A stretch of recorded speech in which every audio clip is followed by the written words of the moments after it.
¿Qué tal? ¿Cómo están? Bienvenidos. Arrancamos la semana, esto es Solo una vuelta más. Pasen, vean las góndolas, ¿las imaginan? El ajuste está entre nosotros. Llegó, ya no es solo un número del INDEC, no es una abstracción, no es un número de pobreza, no es un número frío.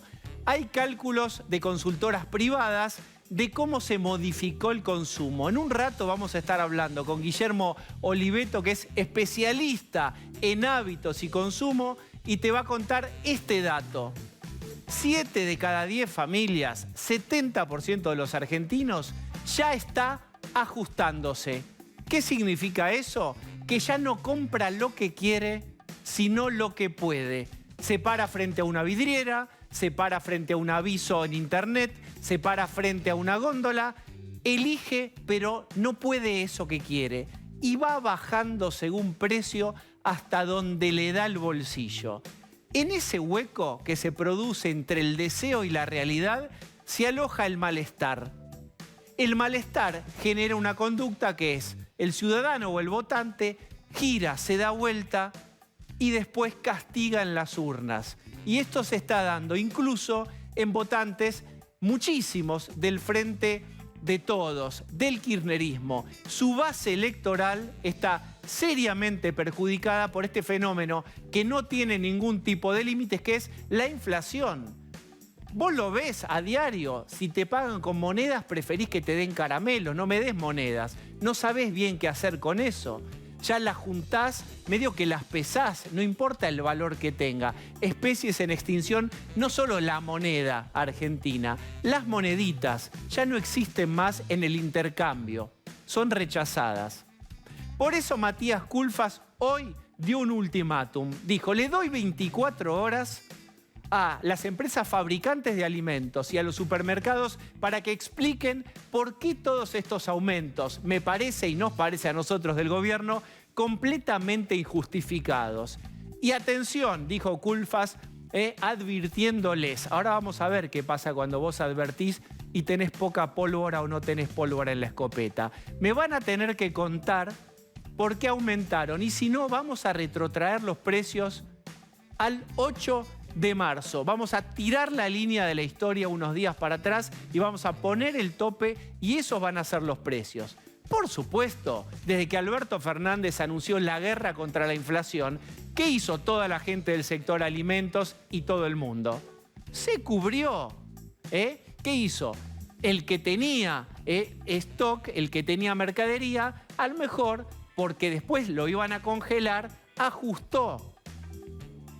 Esto es el error garrafal de haber anunciado una guerra varios días después, y además no tener claro con qué armas contás para declarar esa guerra. Nunca des una orden, dice una frase famosa: nunca des una orden si no estás seguro de que te van a obedecer.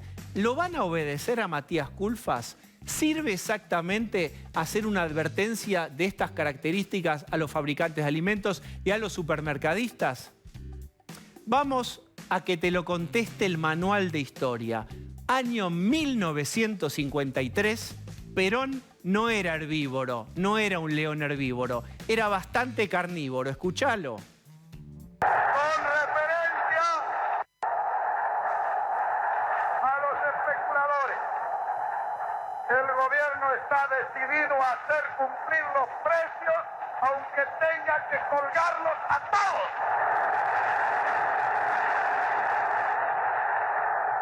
Hasta ahora he empleado la persuasión. En adelante emplearé la represión. Y quiera Dios que las circunstancias no me lleven a tener que emplear las penas más terribles. Ahí tienen a Perón sintetizado, todo Perón, toda su vida de historia sintetizada por él mismo en una frase: de la persuasión a la represión. Lo dijo el propio Juan Domingo Perón, y ahí aclaraba en ese testimonio histórico, ya en blanco y negro, se amenazaba con colgar, no había ninguna sutileza, a quienes aumentaran los precios. La historia se repite, pero ya no en forma de comedia, sino en forma de tragedia, porque todos los indicadores sociales en Argentina están mucho peor que en aquel momento. Sin embargo, la fórmula es lo mismo. Ahora te invito a viajar a 2013. Mira esto.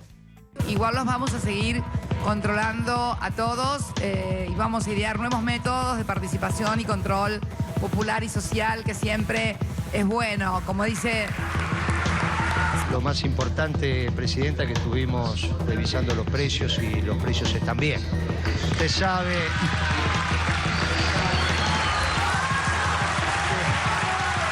sabe que, como decía el sabio, la gente es buena, pero si se la controla es mejor. Así que me mandó a controlar y aquí estamos. Ahí está, muy bien. Nada de eufemismos. El hombre es bueno, el hombre que comercia es bueno, pero si se lo vigila es mejor. Ahí lo tenían a Perón, ahí lo tenían a Moreno, con esos años en el medio. Fíjense ustedes esa frase famosa de Gatica, dos potencias se saludan. Acá yo diría, Moreno y Perón, dos impotencias se saludan. En el mismo fracaso, aplicar las mismas fórmulas para detener lo que hoy no tiene remedio, la inflación en la República Argentina. Bienvenidos. Voy a presentar a Cecilia Bufflet. Hola, Ceci, ¿cómo le estás? va? Pablo de León. ¿Cómo te va? Está con nosotros Jessica Bossi. Buenas noches. Y está con nosotros Adriana Amado.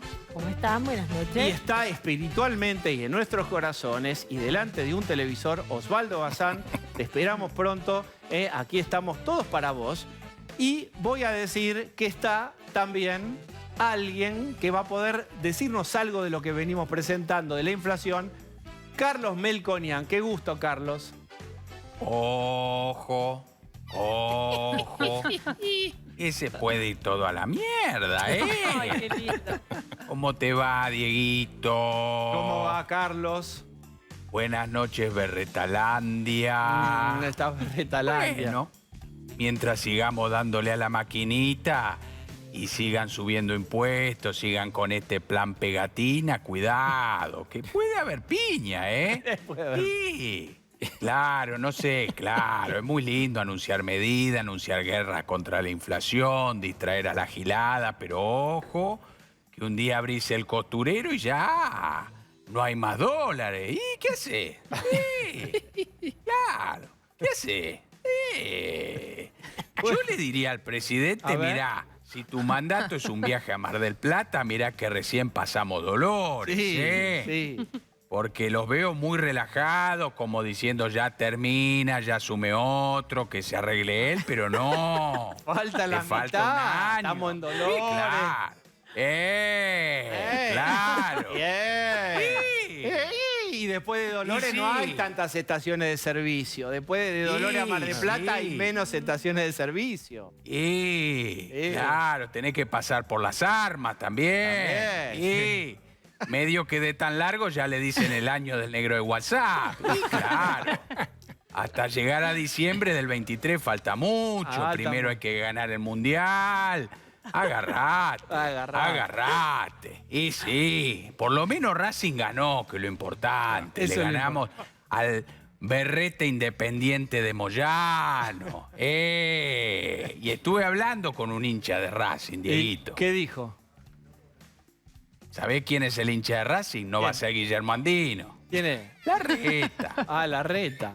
Sí, es La verdad. Reta. Bueno, ahí habemos plan, que Melconian tiene plan para... ¿Tienen planes juntos con la Reta?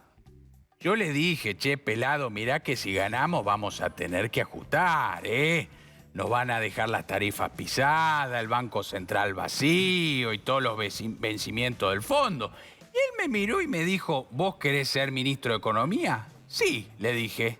Bueno, entonces eso no lo digas nunca más. Está muy bien. Bueno, Carlos. Una cosa de loco, Diego. Me hizo acordar cuando estábamos en hora clave con el doctor Grondona, año 2003, ya había pasado San Remes.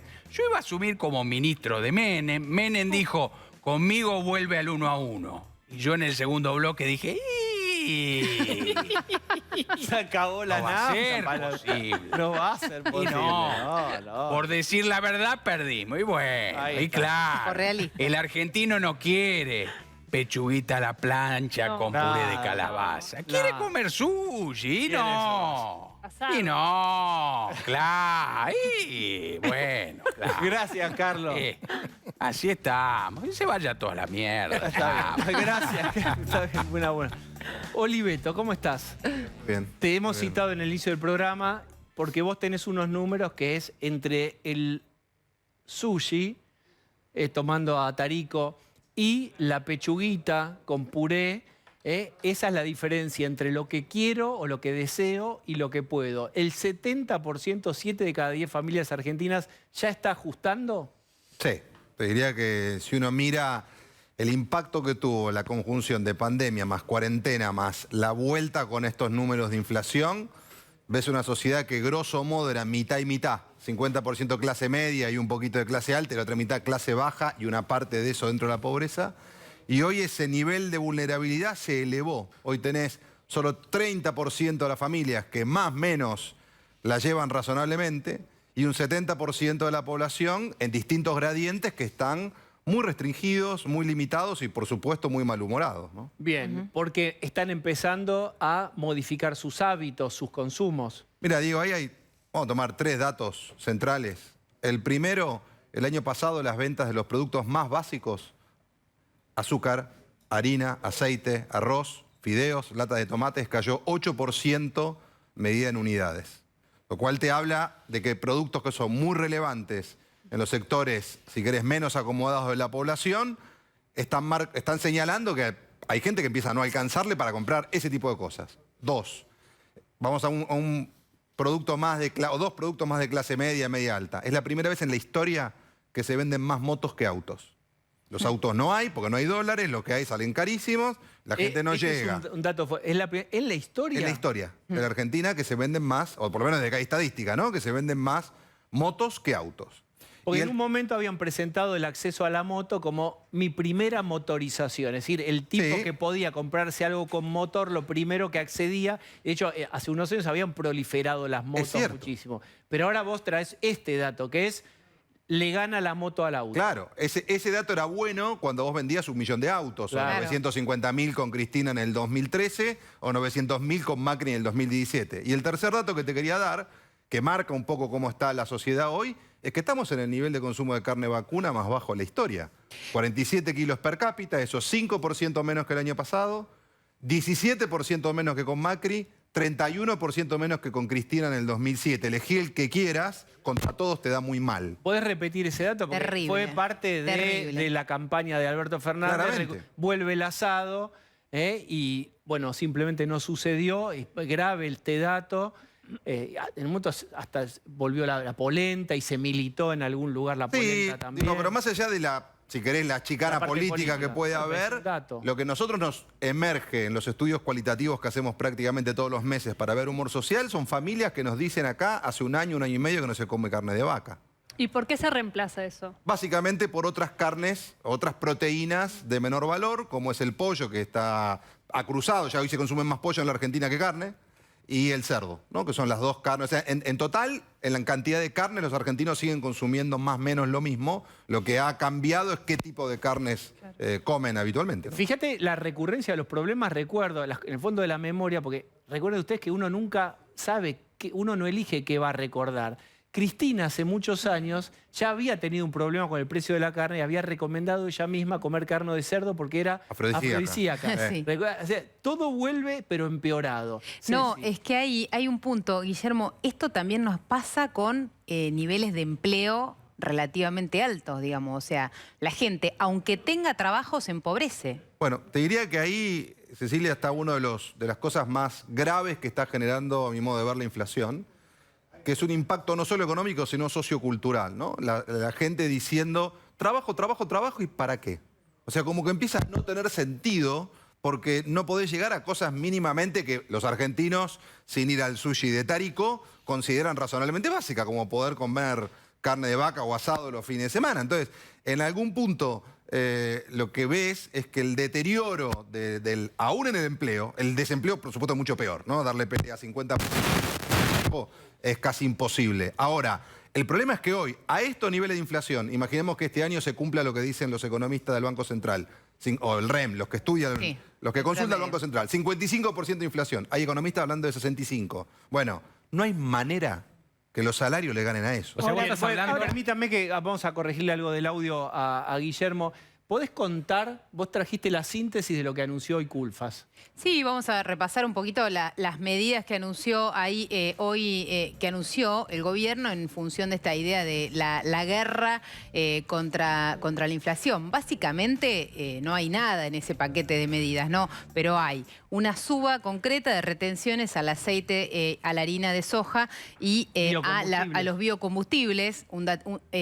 También está ahí... Creación de un fideicomiso para subsidiar el precio de la harina de trigo. Exactamente, que es con los fondos de esa suba de las retenciones, lo habíamos contado acá la semana pasada. Y el pedido de retrotraer los precios de alimentos una semana. Una semana. Bueno, cada uno pide lo que puede, ¿no? Podés pedir un año, podés pedir un mes, bueno, pedís una semana, lo que podés llegar a cumplir. La amenaza sí. de la aplicación de la ley de abastecimiento si no se cumple esa retracción de los precios. Y una canasta de precios para los almacenes, para los negocios de proximidad, porque básicamente lo que el gobierno describió todo este tiempo son planes y anuncios de controles de precios sobre supermercados y sobre grandes fabricantes de alimentos. Y la verdad es que la inflación de todo este primer trimestre del año está en los productos frescos, los que no están envasados y los que no tienen un código de barra y un fabricante atrás al que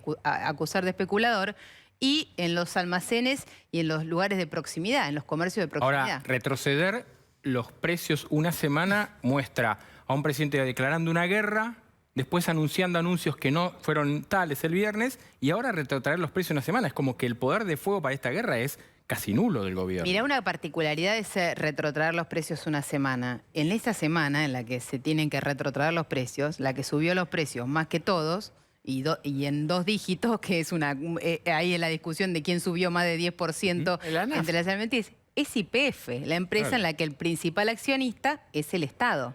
Bien. ¿Le va a pedir el gobierno a YPF que retrotraiga el aumento de la nafta? No. Adri. Sí, generalmente en la Argentina la clase media tenía un aspiracional, ¿no? Había más gente que se identificaba como clase media que la que efectivamente era. ¿Cómo es ahora?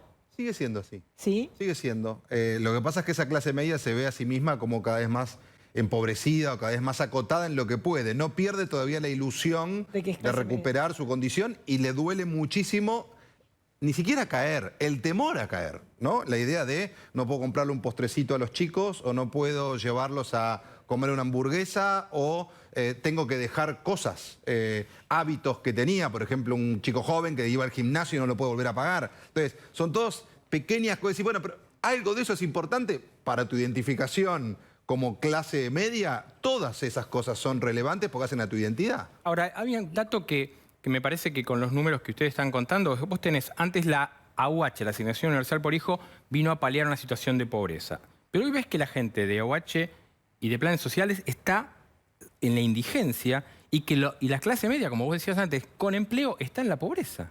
Claro. Bueno, no toda, digamos, toda, pero, no toda. pero, sí, pero aún siendo clase media, en hipótesis, digamos, Claro. O con un empleo de clase media, podés hoy estar ahí. Mirá, Pablo, el grupo que está muy complicado es la clase media baja. Claro. Y la clase baja no pobre. Son esos 2 segmentos que, ¿qué pasó? 7 meses sin poder ir a trabajar.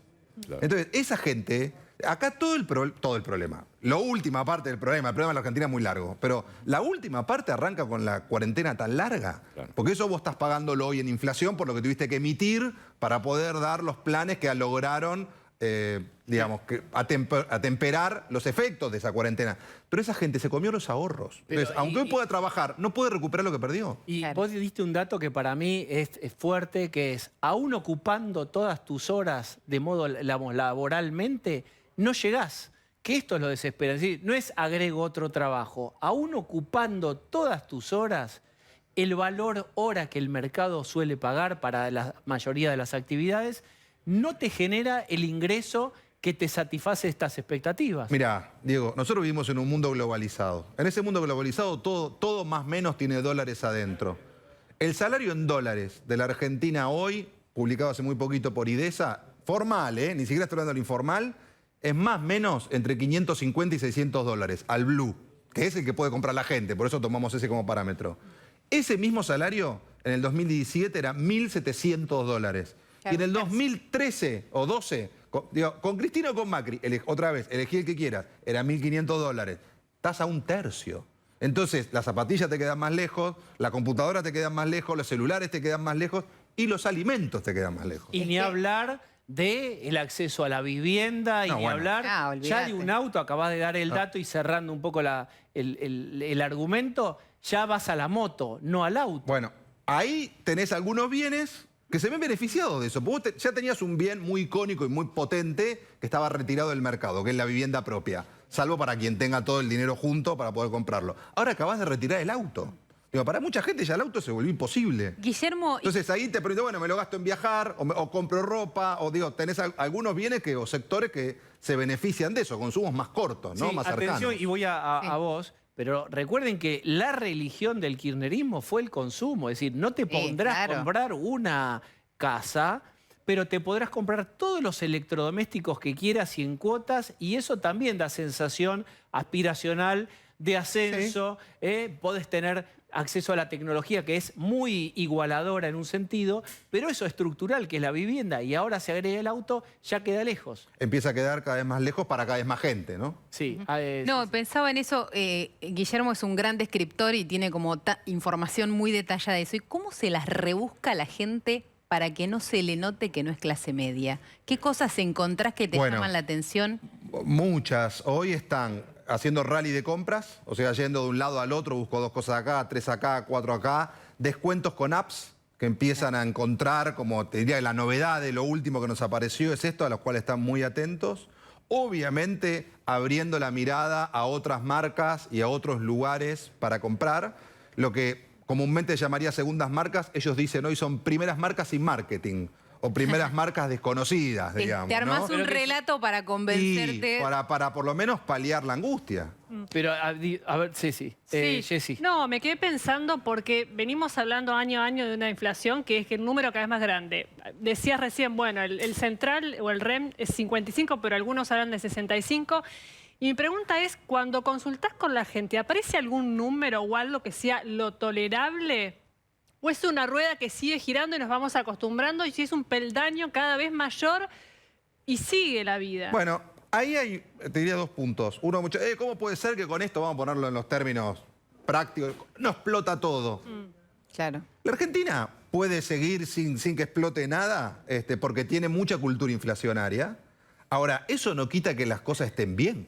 Yo decía, el año pasado no hubo una explosión social, hubo una implosión social. Hubo un nivel de angustia hacia adentro de las familias, de tristeza, de impotencia muy fuerte, donde se mezclaba la pandemia, la cuarentena del 2020, la dificultad de volver. Pensemos esto, el 40% de los gastos son cultura, entretenimiento, restaurantes, hoteles, transporte e indumentaria. Todo eso al comienzo de la pandemia no se hacía. Entonces mucha gente decía, estaba en la casa, tengo plata, no sé cómo. Claro, porque no viajabas a ningún lado, no gastabas en el cafecito, en la coca, lo que fuera. Hoy todo eso volvió. Hoy querés ir al cine, querés ir al teatro, querés ir al recital, querés ir a la cancha, querés comprarte algo de ropa, tenés que gastar algo para ir a tu trabajo, si por lo menos fuiste al formato híbrido. Entonces te volvieron un montón de gastos, con un nivel de inflación muy alto, en un entorno donde de pronto vos decís, los números empiezan a no cerrar. Y lo más preocupante, que ya nos lo están cerrando inclusive este año a la clase media alta, a los que están en el segundo escalón de la pirámide social. ¿Quiénes son esos? A ver, ¿cómo es eso? Y ahí, Diego, tienen otros gastos, ¿no? Te dice, che, pará, tengo que pagar el colegio, el combustible, el peaje, la prepaga, el gimnasio, el psicólogo. Y vos decís, pero bueno, no necesitas ir al psicólogo o no necesitas ir al gimnasio. Depende. Si vos sos clase media alta, esa gente dice, por supuesto que yo lo necesito. Para mí es muy importante. Esa es mi estructura de gastos. Y quiero salir, y quiero viajar, y quiero tomarme una semana. Si no, ¿para qué hago todo lo que hago? Ahí es donde digo que hay una crisis de sentido muy compleja que está provocando este nivel de inflación. Y lo que genera malestar y va a generar más es que venimos de muchos años de impulso de una cultura de consumo y hedonista, todo lo que se puede, y no clase media alta. También clases con más necesidades. Lo que había también era para... Hay como un mundo que te estimula a gastar, a consumir. Y viva la experiencia, no viva... Sí, viva la experiencia, no viva el ahorro, no viva el largo plazo. Es una cosa de carpe diem, de aquí... Ahora, viví la experiencia. La hipertrofia del deseo. La hipertrofia del deseo. Me parece que es tan bueno ese cierre que vamos a dejar acá. Bueno, qué bueno que es Oliveto, qué bueno que Oliveto, gracias. Gracias. Gracias. Bueno, me voy de viaje, como 8 metros. Pero anda caminando. Me voy 8 Andá en metros moto, de viaje. en moto. Con Porque ahora también pasás del auto a la moto y del gran viaje a 8 metros de viaje. Pero fíjense a dónde llegué. Al país de Santiago Kovaldov. ¿Cómo estás? Muy buenos días, buenas noches. Estamos haciendo esfuerzos denodados con toda la tecnología del canal para subir ese sillón y que esto no parezca una mesa examinadora. Hay gente que se incomoda con... Yo no creo que vos sientas eso conmigo acá. Bueno, ¿qué te voy a decir? Después de lo que dijiste no me queda más remedio. Dijiste que es un gusto estar aquí, inmóvil en este sillón donde dijeron que ni me mueva, ¿no? Así que estoy encantado. Te tiro como un dominó, uso la última ficha de Oliveto para que vos pongas la primera. La exacerbación del deseo, pero ahora con una imposibilidad, que es la inflación, te va quitando el vehículo para acceder a ese deseo. Bueno, una sociedad de consumo que, como dijo muy bien Guillermo, compromete de pronto la imposibilidad de que el deseo se realice, nos lleva a preguntarnos qué relación hay entre consumo y producción. Evidentemente es un país que no trabaja para abastecer el deseo desde la producción, sino de un distribucionismo que, comido por la inflación, la falta de trabajo, la falta de mediano y largo plazo, termina por provocar lo que él dijo muy bien, una crisis de sentido. Esta es una sociedad que no tiene respuesta para la pregunta ¿a dónde vamos? Esa pregunta retraducida al lenguaje de una persona común, de una persona diaria, cotidiana, es ¿qué hago mañana? Si la respuesta es no sé, vos decís, bueno, pero ¿y pasado? Tampoco sé. Bueno, pero escúchame, el fin de semana, ¿qué hacemos? No te lo podría asegurar. ¿Dónde está esa persona? Esa persona está en ningún lugar. Ese ningún lugar es un espejo opacado, donde él se mira y se desconoce. Hoy la Argentina es un país de gente que se autodesconoce, inmersa en el dolor, en el fracaso, en el desprestigio de la política, en la imposibilidad no solo de consumir, sino de proyectar a mediano y largo plazo. ¿Vos conocés a alguien después del hombre del Paleolítico Superior que no haya aspirado a tener un proyecto de mediano y largo plazo? ¿De dónde venimos? Diego, venimos del futuro, no del pasado, de los proyectos que tengo hacia su realización. Si se me corta esa posibilidad de venir desde el futuro, solo me queda una cosa, durar. ¿Cuál es el problema de durar? El problema de durar es que vos no te podés reconocer como ser deseante, como ser que tiene aspiraciones. Te han condenado a ser un objeto con fecha fija de consumo, no un ser que proyecta, que es proyecto, que aspira a crecer. Uno, ¿por qué vale algo? Porque tiene un ideal. Más allá de si puede consumarlo plenamente o no, aspira a ser mejor de lo que es, a transformar la adversidad en recurso. El otro día le releía ese poema maravilloso de Borges que se llama Arte Poética, que dice transformar la injuria de los años en una melodía, en un susurro. Esto, transformar la injuria de los años, que no es solo la vejez, es el fracaso, poder con él, intentar hacer algo con la adversidad. Eso es no durar. Pero el optimismo en su justa medida, no el optimismo ingenuo, debería ser un impulso vital que nos invite a seguir y a confiar en algo. En ese sentido, te pregunto, ¿qué del escenario político te entusiasma? Después pasamos a los platos habituales. Te voy a pedir Mirá, una mirada política sobre el oficialismo y sobre la oposición. Sí, de acuerdo. A mí lo que ¿Qué haces vos? ¿La fórmula Kovaldov para recrear un poco un horizonte? ¿Cuál es? Yo te voy a decir primeramente lo siguiente. Para mí, el núcleo, el rasgo distintivo de la existencia es la insistencia. Perseverar, intentar. Ese principio a lo alma fuerte de no dejar caer la intención. Pero para poder sostener la existencia en la insistencia, tenés que tener indicios estimulantes. Tenés que tener evidencias de que no estás solo. Entonces, la esperanza se asienta en la solidaridad.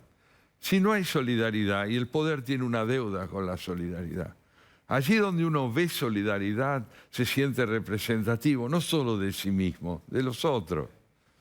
Quiero que demos una vuelta por los dos campamentos. Hay un río en el medio. Primero está el Frente de Todos. Vos ves que hay una tensión creciente entre Cristina, dueña y accionista mayoritario, y Alberto Fernández después del acuerdo con el fondo o a raíz del acuerdo con el fondo. ¿Qué estás viendo ahí? Yo estoy viendo que el acuerdo con el fondo fue la oportunidad que encontró Alberto Fernández para consumar lo que era un imperativo íntimo en él, la traición. Yo creo que él necesitaba traicionar a Cristina porque está en su idiosincrasia la traición. Entonces, cuando ella lo convoca para que él desempeñe el rol de un mascarón de proa y él acepta, la ingenuidad llevó a creer que la aspiración de él era someterse. Yo creo que no, que la aspiración de él era y es el poder. Pero claro, cada uno debe evaluarlo de acuerdo a un planteo realista y no solo de acuerdo a la omnipotencia. Cristina cayó en la ceguera omnipotente de creer que podría dominarlo a Alberto Fernández. Y Alberto Fernández hoy vive la lujuria casi erótica de creer que se ha constituido en un protagonista de la política. ¿Pero se ha constituido? ¿Ha traicionado y se ha emancipado? ¿O es un fenómeno del momento en donde es el abismo o acompañamos con la votación el acuerdo con el fondo y entonces ahí sí logró reunir a parte del peronismo y de Juntos por el Cambio? ¿Esa es la emancipación o es una foto coyuntural que se va a diluir? La respuesta de Cristina Fernández de Kirchner sería la mía: me han traicionado. Ya lo evidenció el hijo. ¿Y qué es la traición para Cristina? La no subordinación a la hegemonía de su palabra. Esta es la traición que él ha cometido. ¿Por qué tuvo Fernández el apoyo de la oposición? Porque la oposición comprendió con responsabilidad que tenía que salvar al sistema, a la estabilidad del sistema. ¿Por qué apeló Fernández al fondo? Además, apeló para poder significar algo personalmente. Es mucho pedirle que renuncie al ideal de significar algo.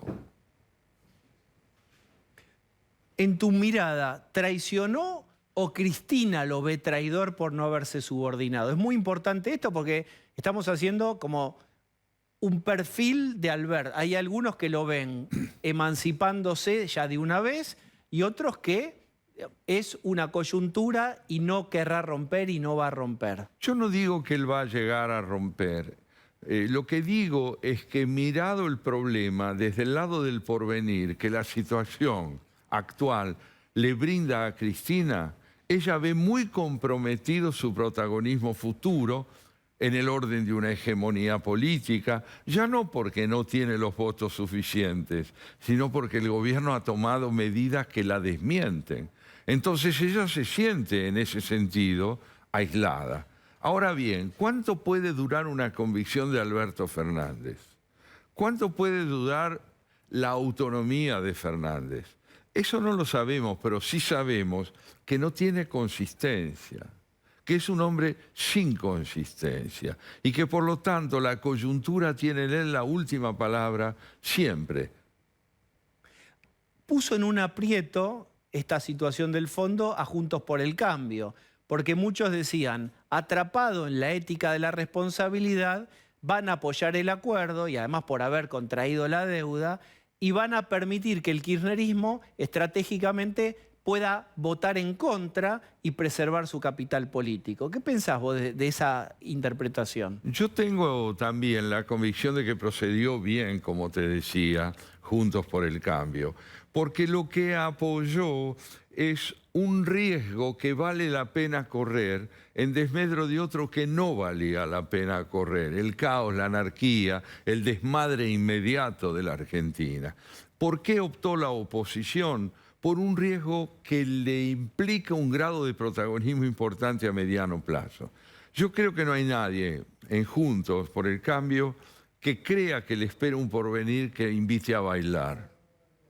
Creo más bien que saben que las dificultades van a ser enormes, pero las han elegido desde un criterio que me parece importante, que es generar convivencia interna, cosa de la que han dado prueba, y muy pronto programas de trabajo que permitan a la gente confiar que van a llegar al gobierno con un plan, que lo van a poner en práctica y que si están llamados a fracasar, será con honestidad y no con una mentira que consista en decir tenemos lo que no tenemos, que es un plan de gobierno.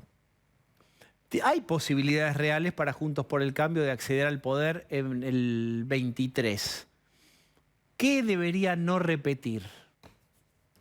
En primer lugar, sus propios errores, que fueron importantes, una cierta subestimación de las prioridades sociales.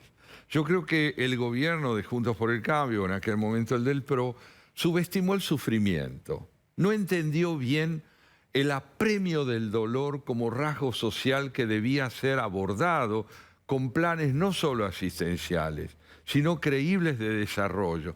No venir de un concepto de desarrollo que podía ser impulsado por la Universidad de Massachusetts, sino con un concepto de desarrollo que contemplara que la gente quería comer, mandar los hijos a la escuela, tener la posibilidad de contar con seguridad, cosas que no son precisamente épicas, pero son fundamentales para que haya credibilidad en la política. Este es el primer error que debe ser subsanado por las políticas venideras.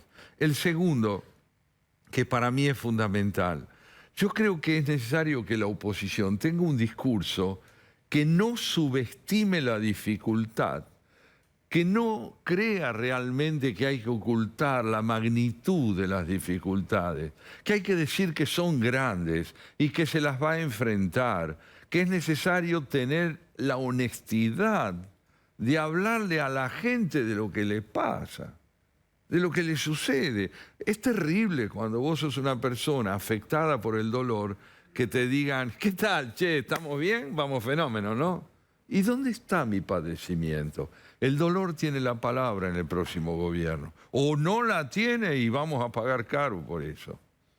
Es difícil hablar de la sociedad que es tan heterogénea y hay espacios políticos y espacios de pensamiento tan diferentes. Pero sí es claro que hay, pareciera una doble vara y una tolerancia diferente si hay un gobierno peronista o no peronista, para transformaciones. Vimos lo que pasó con las jubilaciones, la fórmula del 17, vimos que el año pasado perdieron los jubilados y no voló, no una piedra, una paloma. ¿Cómo visualizás? ¿Va a haber un aprendizaje ahí de una parte de la sociedad para tener una paciencia en un tiempo difícil que viene? Yo creo que tenemos que tomar en cuenta algunos factores que parecen desilvanados. Por ejemplo, Macri termina su gobierno con una adhesión social muy considerable. Uno diría que en un país más propenso a lo coyuntural, ese 41% debía haber sido un 17%, a la manera de lo que le pasó a Wiener, digamos, ¿no? ¿Te acordás? El famoso 17 de Wiener cuando Cristina sacó 54. No pasó eso. Tampoco pasó lo que podría presumirse en un 14 de noviembre, y es que la disconformidad fuera con toda la política. Ganó la oposición. ¿Y por qué gana la oposición? Porque hay fe en la oposición. Yo prefiero pensar es que hay cansancio del oficialismo. Mientras en la política argentina la pendularidad del voto esté regida por el desencanto con el protagonista estelar, no vamos a ir bien.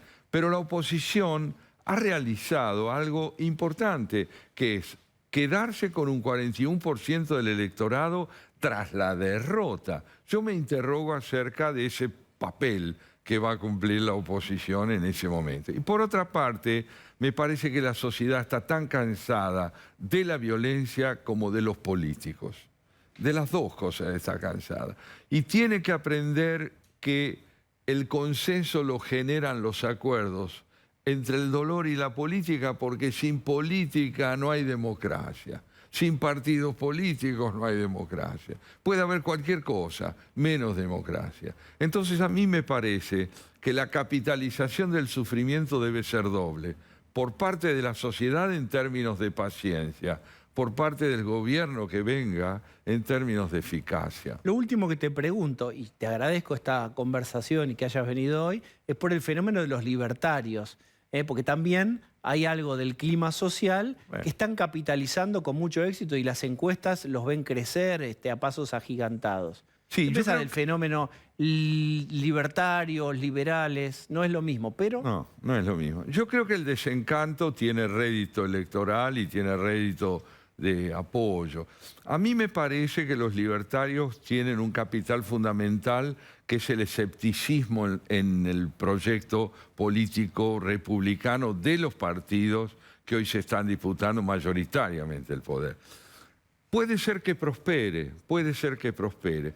Personalmente yo prefiero un pensamiento que no descanse sobre la estigmatización del otro, que no conciba todo lo que no es el mismo como el mal, como lo demoníaco, como lo perverso, como lo perdido, como lo que no se debe hacer nunca más. A mí me despierta, como te diría, cierta angustia creer que uno ha encontrado el bien. Prefiero creer que uno ha encontrado el esfuerzo. Santiago, para despedirnos con algo lindo, vos que tradujiste a Vinicius de Moraes, porque viste tantos años en Brasil, recomendanos algo para escuchar a la noche de Vinicius de Moraes. ¿De Vinicius? Sí. Bueno, Garota de Ipanema, porque es un samba que a mí me parece que cuenta no solo lo que es el encanto de la hermosura, sino también ese momento extraordinario que es el regreso de la playa, en que la ilusión de volver a ella todavía no se renovó y nos queda un consolo de una caipirinha. Gracias. A vos. Chao. Muchas gracias. Ahí está. Bueno, viajamos a Brasil gratis con Santiago Cobaldó. Bueno, tenemos algo para ver. Hablábamos del Frente de Todos, de la tensión creciente. Si hay alguien que toda la vida funcionó como frontman, poniendo la cara y defendiendo a sus líderes políticos, claramente es Aníbal Fernández. Vamos a ver qué dijo Aníbal Fernández.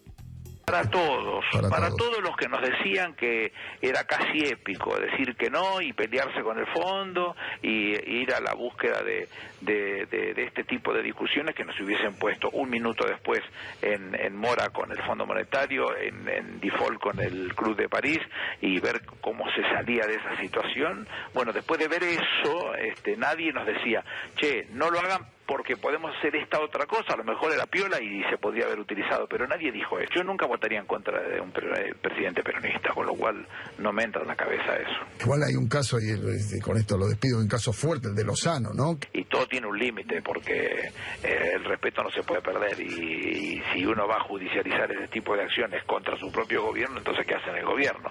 Claro. Uno no debiera decírselo, debiera él razonarlo en todo caso, ¿no? Bueno, ahí tenés a Aníbal Fernández diciendo básicamente dos cosas.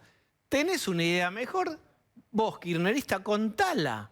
Contame cómo lo hubieras hecho. Y segundo, este es el gobierno. Si no te parece, se dirige a Lozano, bueno, sabemos cuál es la puerta de salida, pero el gobierno es este que está acá, el de Alberto Fernández. Está claro que el vocero más fuerte que tiene hoy Alberto Fernández es Aníbal Fernández. ¿Recuerdan cuando gobernaba Néstor que estaban Alberto y Aníbal como los voceros? Bueno, hoy Aníbal está convertido y claramente enfrentado con Máximo, porque esto es lo que está diciendo. Si vos tenés una idea mejor, venía a decírmela. Está claro que acá hay una discusión y tiene que ver con una situación, no vamos a decir fractura, porque la fractura implicaría que está todo roto definitivamente y no es así.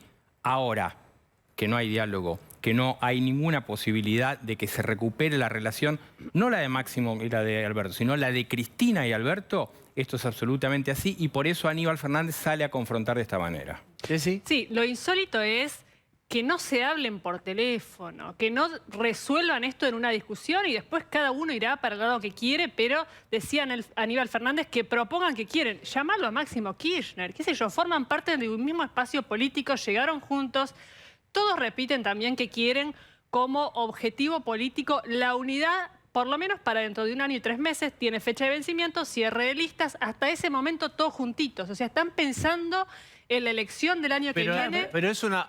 Todos. Pero es realmente, si lo que están pensando es en la elección... Es eso. Venimos hablando tienen delante un elefante pintado de amarillo que se llama inflación y están pensando en más allá del elefante que es la elección. Es una desconexión absoluta con lo que le está pasando a la gente. Recordá que en el video de Cristina, de ese que hizo cuando se sintió atacada, cuando fue los incidentes del Congreso, ella lo que menciona como su mérito es haber derribado a la coalición gobernante, es uno de sus logros. Es decir, electoralmente fue perfecto, se les aplaudió eso. Bueno, el diálogo nunca fue una característica, no fue un valor. Nunca de no fue un valor, en ningún momento de este llegó, gobierno. Adri, a unos niveles.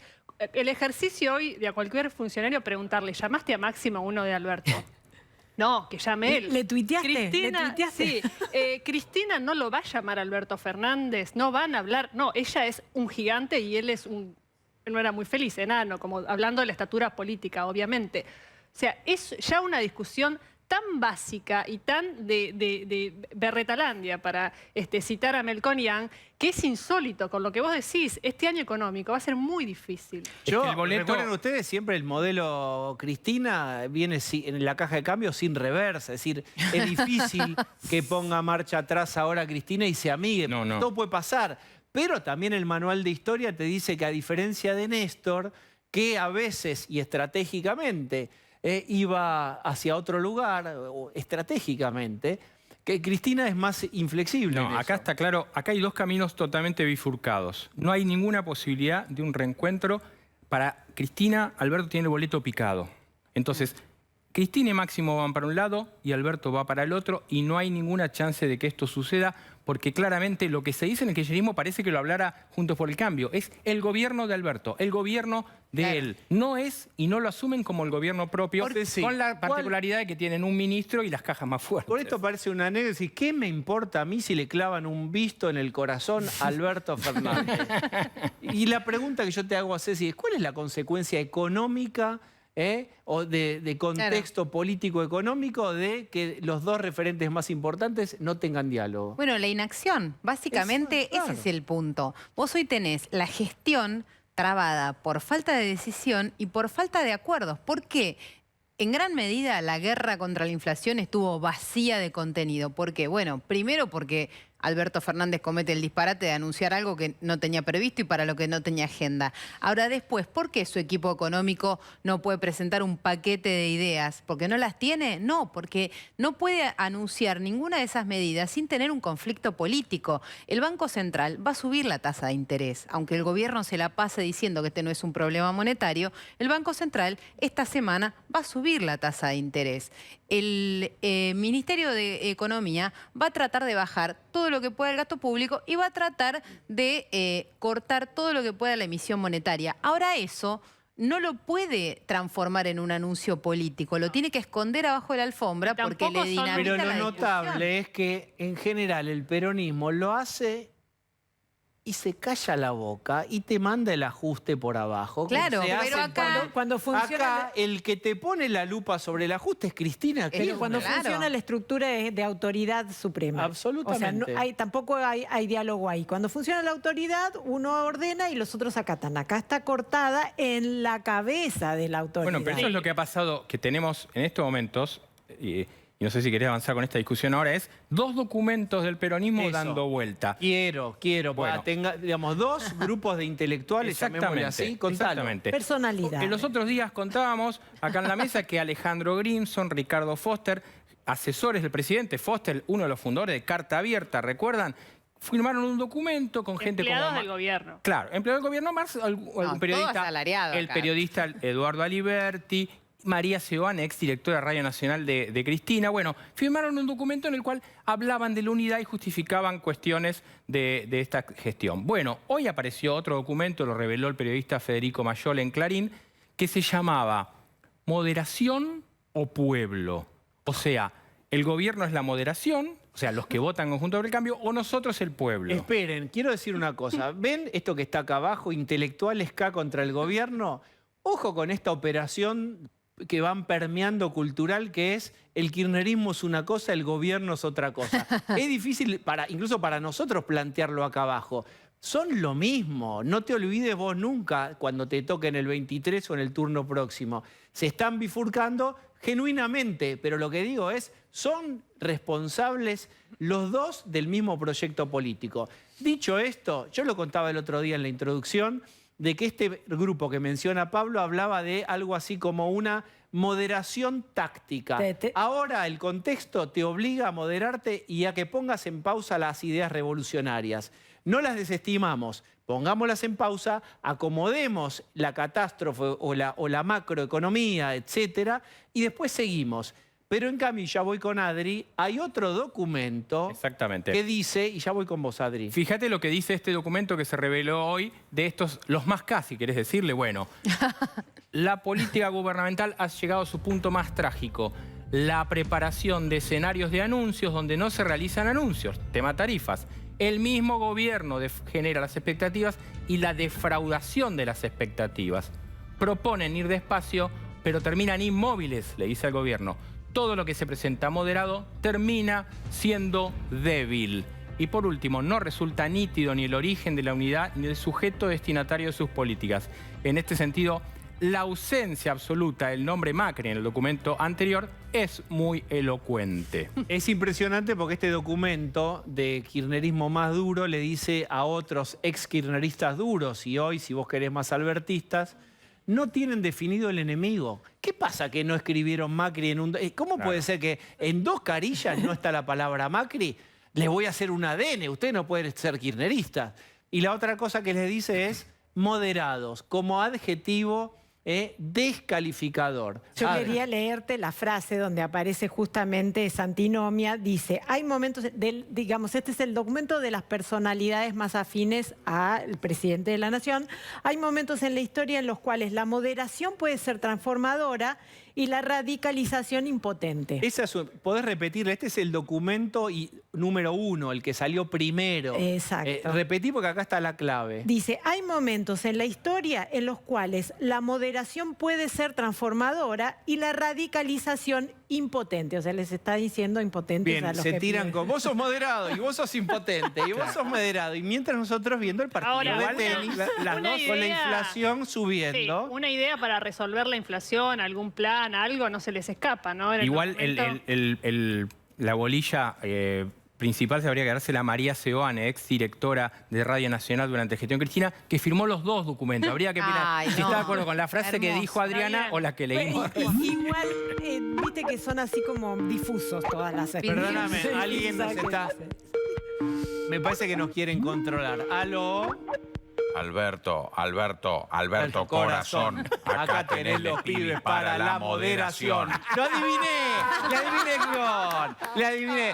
¿Y sabe por qué? Porque como una cosa te digo la otra. Antes era la revolución a la moderación. Y adivinaste porque ahora volvimos a ser amigos. ¿Te avisaron de arriba? ¿Quién me tiene que avisar? Ahora somos amigos. No sé si te pasaron la hoja de ruta. No tengo, a mí nadie me dice nada, Manieto no me dice nada por acá. No. Sí. Por eso te lo aviso yo. Por eso no te lo va a decir él en persona. Te lo aviso yo. Yo tengo códigos. Bueno. Ahora jugamos en el mismo equipo y esta es la estrategia. A ver, Digamos, voy a nos tenemos que anotar. unir Espera que voy a tácticamente. anotar, voy a anotar. Sí, ¿Cómo es? Tomo sí. nota. ¿Qué tengo que Nos decir? tenemos que unir tácticamente porque somos los moderados contra la amenaza K. Está bien. Porque ¿y? yo siempre fui peronista, a lo sumo dualdista claro. portador sano. Sí, o jaurechiano, es verdad. Sí. Todo pasa como decía el anillo de Don Julio, lo único que no pasa es la doctrina del general. Y ahora, el 1 de julio, en honor al general, los vamos a echar de la plaza. A sí. todos. Igual no creo que los de la Cámpora vayan a un acto del Día del Trabajador, porque son todos más vagos, como Máximo, que es como un bolsillo de atrás. No sirve ni para rascarse los huevos. Pero ayudemos a calmar las aguas, chicos. Ayudemos a calmar las aguas. Yo digo, si usted tiene la fuerza del general, ¿por qué desde el balcón, más que echarlos de las plazas, no los echan de las cajas? Bueno, eso es medio imposible.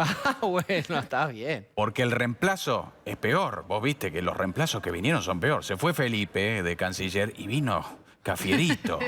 No tenemos más cuadro, Diego. El único que quedo soy yo. No tenemos uno que sea presentable, que esté limpio, aunque sea, que no tenga acuario. La frase de siempre no nos de queda Aníbal, ya otra máscara. Aníbal ya la decía, gente se dio cuenta que los estamos boludeando. Por eso, no tenemos uno bueno. Ese es el problema. Por eso. Por eso me estoy volviendo yo tan moderado ahora que estoy por asumirme como paloma, Dentro de poco me clavo la uniclo y empiezo a decir Horacio, vecinos, puesta en valor, la bicisenda. Ahí está, ¿cómo es el diccionario Paloma? Diccionario Paloma. Y tenemos que generar diálogo, nos tenemos que juntar todos alrededor de una mesa, generar consenso, vecinos, puesta en valor. La Ciudad de Buenos Aires, puesta en valor. Hay que encontrar Esto como una le dije a diagonal, Jorge Macri. Hay que encontrar una sí, diagonal. El otro día le dije a Jorge Macri, mirá que yo me afeito el bigote, me clavo la camperita y salgo a timbrear, como hizo Pichetto. Ahí está. Hay que ser flexible. Hay que tener la uniclo en el ropero porque nunca sabe cuándo hay que ponérsela. Sí, y Alberto me lo dijo bien clarito. Si el ala izquierda del peronismo se pone picante, se radicaliza, yo quiero que sea mi López Rega. ¿Quién dijo esa barbaridad? Me lo dijo Alberto, pero yo, sí, si nos vamos a juntar con las amigas de Vilmi Barri, vamos a generar tarot. Por el lado de la magia, me lo dijo. Yo jamás me niego a un pedido del presidente. No. Bueno, esperemos que... ¿Se cagaron todos, No, porque estamos esperando un remate. Tranquilo, que no va a haber listas negras como en los 70. Está bien, bueno. Ahora somos buenos, nosotros somos buenos. No lo vamos a volver a rajar del país a Brandoni. No, ya aprendimos de esa experiencia. Está muy bien. Nos quedamos todos tan tranquilos, pero tan tranquilos. Gracias, Aníbal. Sí. Bueno, vamos a ya no gana. Quiero decir esto. Desde Kiev vamos a hablar con Nelson Castro, que hoy tuvo una jornada muy intensa, realmente muy intensa, en un ratito. Va a estar también con nosotros, hoy estrenan Bella y Bestia, Nico Wiñaski y Caro Amoroso, que va a contar alguna cosa que pueda contar. Estuvo ella de cronista de guerra. Todo esto ocurrirá después de la tanda. Vamos.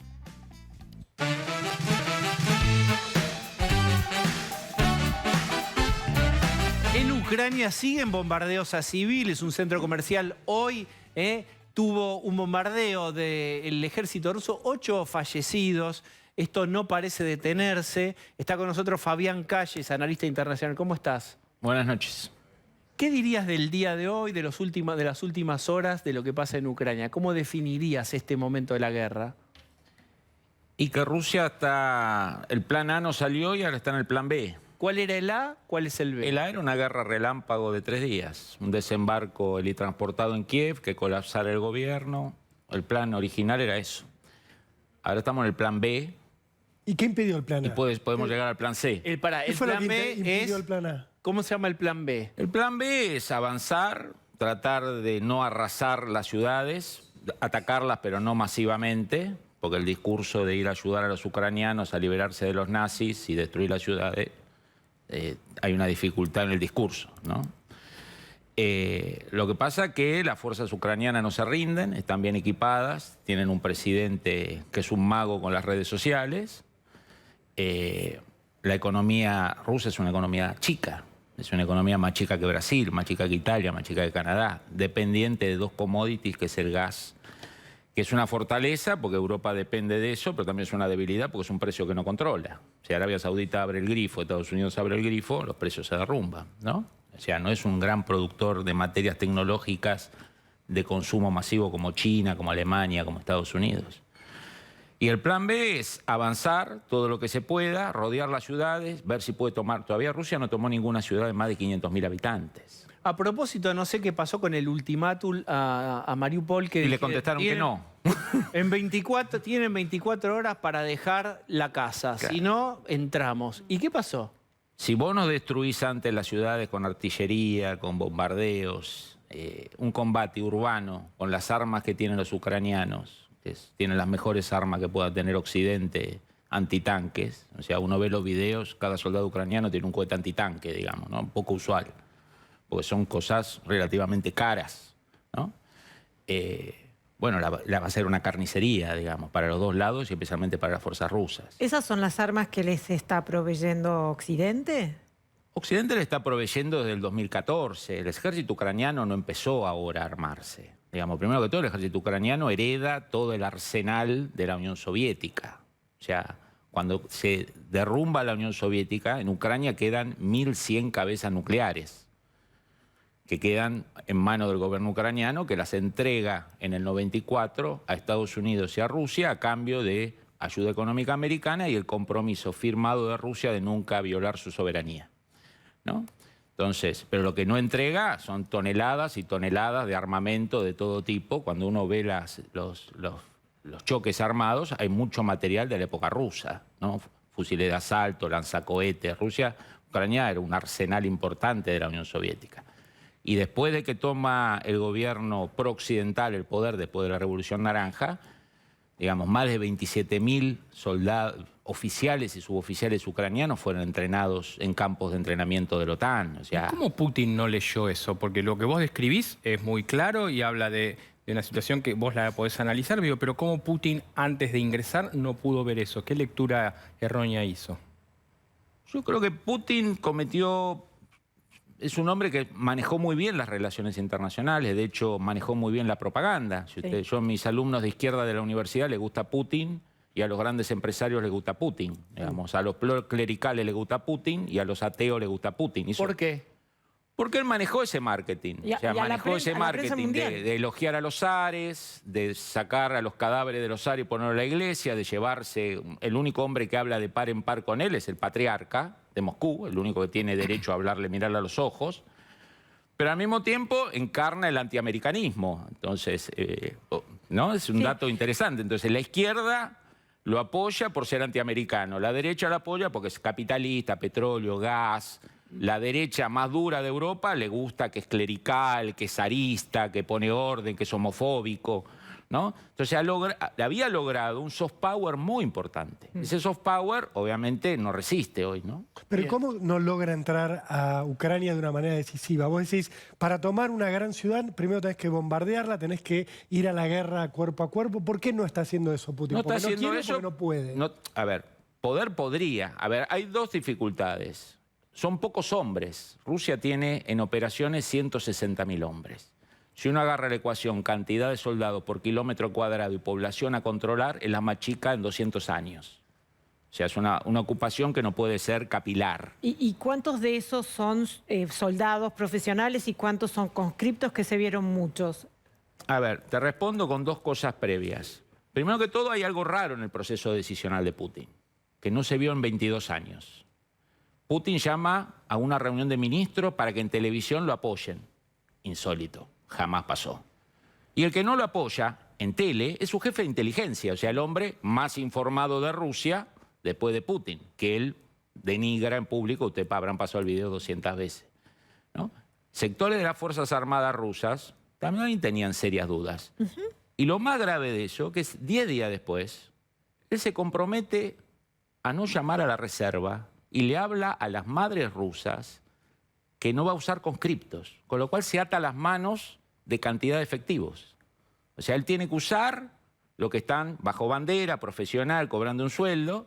Eso era cuando él estimaba que iba a resolver esto más rápido y no iba a necesitar el Exactamente. Estamos manteniendo una conversación interesantísima con vos y la vamos a seguir manteniendo. Vamos a sumar a Nelson Castro, que está en Kiev. Hola, Nelson. Hola, ¿qué tal, Diego? Bella noche para todos ustedes. Acá estamos con todo el equipo, Osvaldo Berizo, Rodrigo Sánchez Miguel, Manu Jove. Estamos transmitiendo con cámara especial infrarroja porque estamos ya dentro del toque de queda, un toque de queda prolongado que se va a extender hasta las 7 de la mañana del miércoles, y por estrictas razones de seguridad, porque aquí rige la ley marcial, tenemos la necesidad de respetar la indicación de no encender las luces. Así que estamos transmitiendo bajo estas condiciones con la cámara infrarroja, escuchando atentamente lo que estaban diciendo y dando como información de último momento que ha llegado aquí, dada por la Federación Rusa en un comunicado oficial, insisto, la fuente, esto después va a haber que hacer el rechequeo, Rusia está indicando que acaba de tomar el aeropuerto de Mariupol. Así que esta es información de ultimísimo momento que está bajando acá a Kiev y que estamos compartiendo con todos ustedes, Diego. Nelson, por favor, ¿puedes compartir el intenso día, la intensa jornada que vivieron hoy con el equipo de TN ahí en Kiev? Perfecto. Vos me decís, Diego, si están ya las imágenes. Cuando vos me digas, yo les doy pie. Me parece que mejor que esas imágenes no va a haber nada para que ustedes tengan idea y vivan junto a nosotros lo que es la guerra. ¿Te parece? Sí, claro que sí. A ver, vamos a compartir lo que pudo enviar hoy el equipo de TN allí. Nelson, estamos viendo, vos contanos, estamos viendo edificios derruidos, como si fuera que uno le saca la tapa a un edificio y ve todos los ambientes por dentro. Una cosa muy impactante, muy impactante. Seguí vos. Efectivamente. Es la destrucción. Esto es lo que queremos narrar, Diego, y esta es la vivencia que aporta un corresponsal, ¿no es cierto? Está la información que va fluyendo, que ustedes estaban analizando excelentemente bien, y después está la vivencia. Lo que es la guerra tiene dos vivencias fundamentales, la destrucción y la muerte. Estamos mostrando la destrucción en este momento y obviamente estamos contabilizando las muertes, que en algunos casos se ven. Este ataque, por ejemplo, de ayer a la noche dejó 8 muertos. Pero también estamos, las casas que ustedes ven, Diego, los edificios que ustedes ven destruidos y demás, significa que la gente de ahí se fue. Pero Nelson, ¿hubo algún argumento, alguna excusa del Kremlin para ver por qué se bombardeó ese centro comercial con civiles? Bueno, porque allí había 2 baterías antiaéreas. Y ese centro comercial había sido objetivo de los misiles rusos desde el 24 de febrero. La mayoría de las veces las baterías antiaéreas habían tenido la fortuna de interceptar los misiles rusos. Ayer no. Ayer no fue posible. Y cayó entonces allí, donde ustedes ven, atrás de ese centro comercial, y mató a 8 personas. Todo el mundo cree que son más. La fiabilidad de los números de los muertos es algo absolutamente imposible de asegurar, porque nadie los ve y solamente te limitas al conteo que hacen las autoridades oficiales. Pero ese fue el motivo. Fue un misil lanzado desde Bielorrusia. Diego, esto es información precisa y confirmada. Fue un misil lanzado desde Bielorrusia. Y estamos en un toque de queda prolongado con esta obscuridad durante la transmisión, prolongado hasta el miércoles a las 7 de la mañana, porque aquí mañana se esperan ataques desde Bielorrusia. Bien. Esta es la orden, esta es la información que ha dado el gobierno y la orden estricta para que ninguno de nosotros podamos movernos, porque cualquier civil que esté por la calle mañana sin autorización es considerado un enemigo y será sometido a la ley marcial. Nelson, aguardame un segundo, vamos a investigar esto. ¿Por qué de Bielorrusia? ¿Cuál es la estrategia, Fabián, ahí? Rusia necesita hombres, por eso trae sirios, trae chechenos, trae libios, por lo que dijimos antes de la autolimitación de no convocar conscriptos ni reservas. Y Bielorrusia se ha mostrado sumamente reticente a participar, pero Rusia, digamos, tiene un gran poder sobre Bielorrusia. El presidente bielorruso se ha transformado con el tiempo en un títere. Siempre él tuvo algo de autonomía, fue un aliado confiable, pero con sus márgenes de maniobra. De hecho, tuvieron una reunión entre Putin y el presidente. Yo creo que las presiones de Putin sobre él ya son tal que van a tener que lanzar a los bielorrusos a participar. Pero alcanza con, perdón, ¿no? Que interrumpa, con esto que planteaba Nelson, el disparo de un misil desde allí alcanza para seguir avanzando sobre Kiev desde el punto de vista militar. A ver, desde el punto de vista militar, lo peor que le puede pasar al ejército...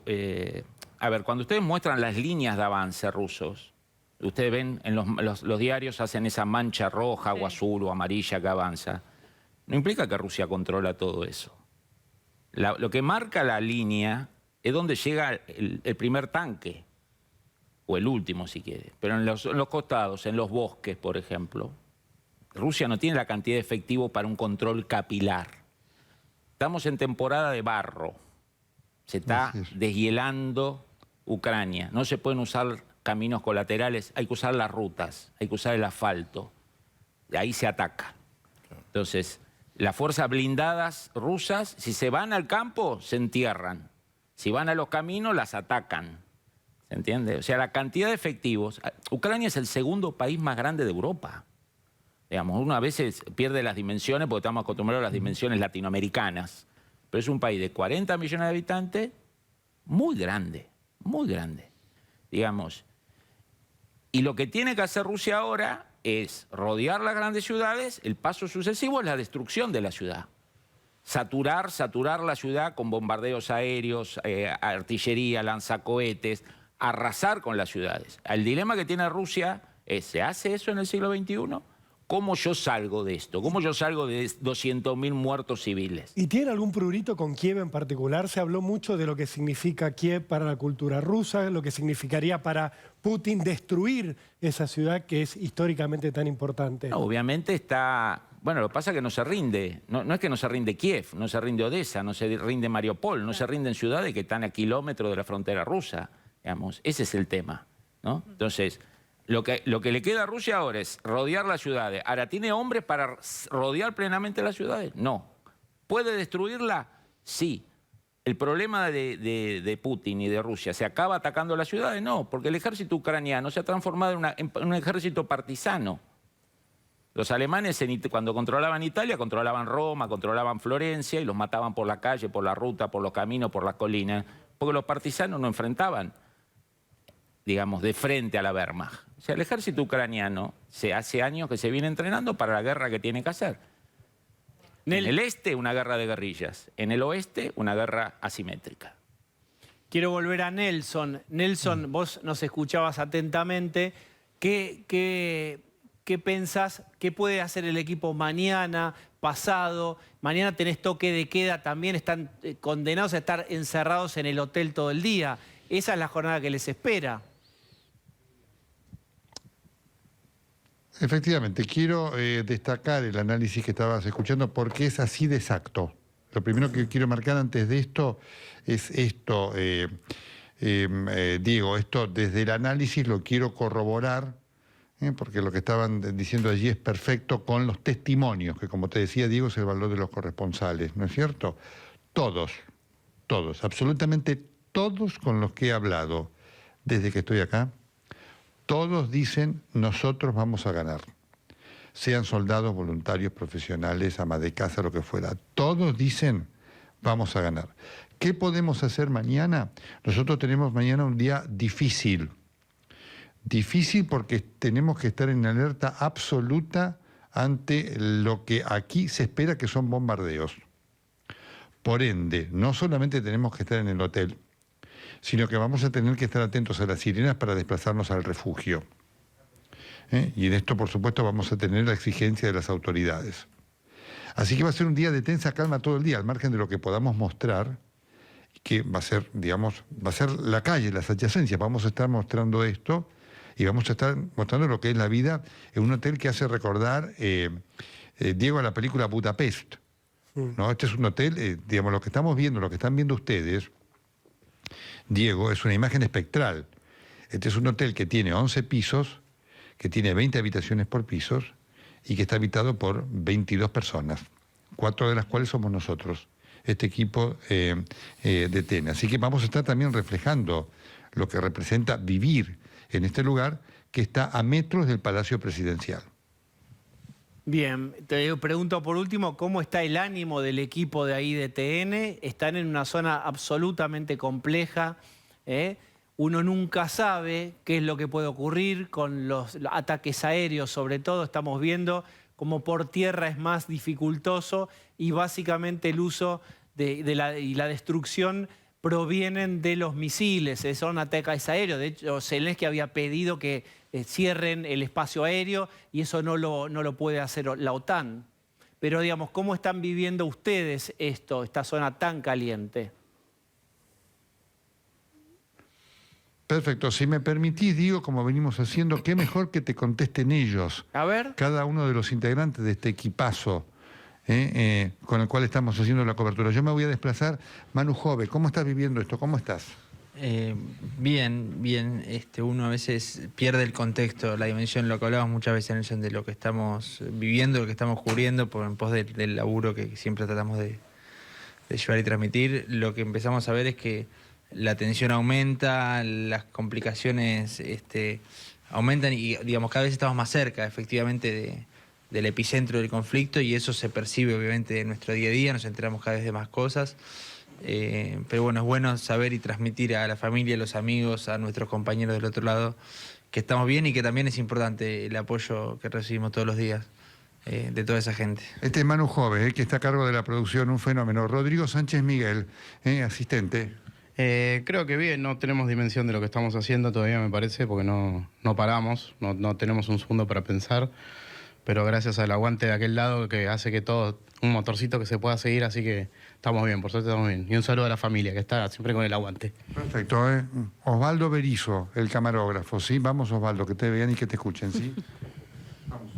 Hola, ¿qué tal? Bueno, bien acá. Tranquilos.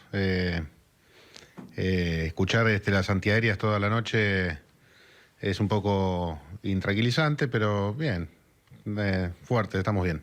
Saludos a la familia. Perfecto. Diego, así lo estamos viviendo también nuestra productora. Así está el equipo, así que te han contestado ellos, ¿no es cierto? Y te quiero decir que para mí es un verdadero orgullo sentirme acompañado por profesionales de este nivel, de esta capacidad, de esta calidad humana, de esta responsabilidad y de esta exigencia. Nelson, un abrazo a todo el equipo y felicitaciones por la cobertura que están haciendo en una zona realmente de riesgo. Gracias, Nelson. Un abrazo enorme para todos ustedes, Diego. Muchísimas gracias. Bueno, volvemos, estamos con Fabián Calle, estamos teniendo una conversación, me parece que es muy interesante. ¿Qué tiene Putin en la cabeza? Nadie lo sabe, pero ¿quién nos quita el placer de hacer alguna hipótesis? ¿Qué crees vos? Ya sabemos que Putin pensó que esto era más fácil. ¿Cuál es un escenario posible de resolución, crees vos? A ver, creo que Putin se equivocó. Le pasa a cualquiera y después de 22 años puede pasar. Yo creo que subestimó dos cosas. Subestimó el nacionalismo ucraniano. Hay un nacionalismo ucraniano. Él pensó que era una masa informe. Queremos ser rusos, vengan. No están cayendo las ciudades con mayoría étnica rusa en Ucrania. No están cayendo las ciudades. O sea, ese es un fenómeno. Cuando uno mira el mapa, uno decía, bueno, esta zona es prorrusa. ¿Vos creés que él calculaba que se iban a dar vuelta o que los prorrusos que vivían en Ucrania iban a abrirle las puertas? A ver, el proceso decisorio ruso algo pasó. Por eso él tuvo que hacer esa reunión de gabinete televisada que en 22 años de poder nunca hizo. ¿Cómo fue? ¿Recordá esa reunión? ¿Qué pasó? ¿Qué Él el 23 de febrero convoca a una especie de show estilo Netflix, con todos muy lejos. Este es un dato a tener en cuenta. Putin, hay todo tipo de versiones, desde que no está vacunado por cuestiones de fobias a la vacuna. O sea, es un hombre que vivió el COVID con distancias. Bueno, vimos la foto con Macron de esa mesa esa enorme. Permitime agregar un dato que está apareciendo en muchos medios internacionales como Foreign Affairs, que es de primer nivel, que hablan de la paranoia de Putin. Es decir, que no solamente tenía que ver con el tema del COVID, que esa es la explicación más obvia y más fácil, sino también con un propio desequilibrio de una persona de 70 años que está llegando al final de un ciclo y que no puede confiar en su jefe de inteligencia, por ejemplo. A ver, nunca lo sabremos.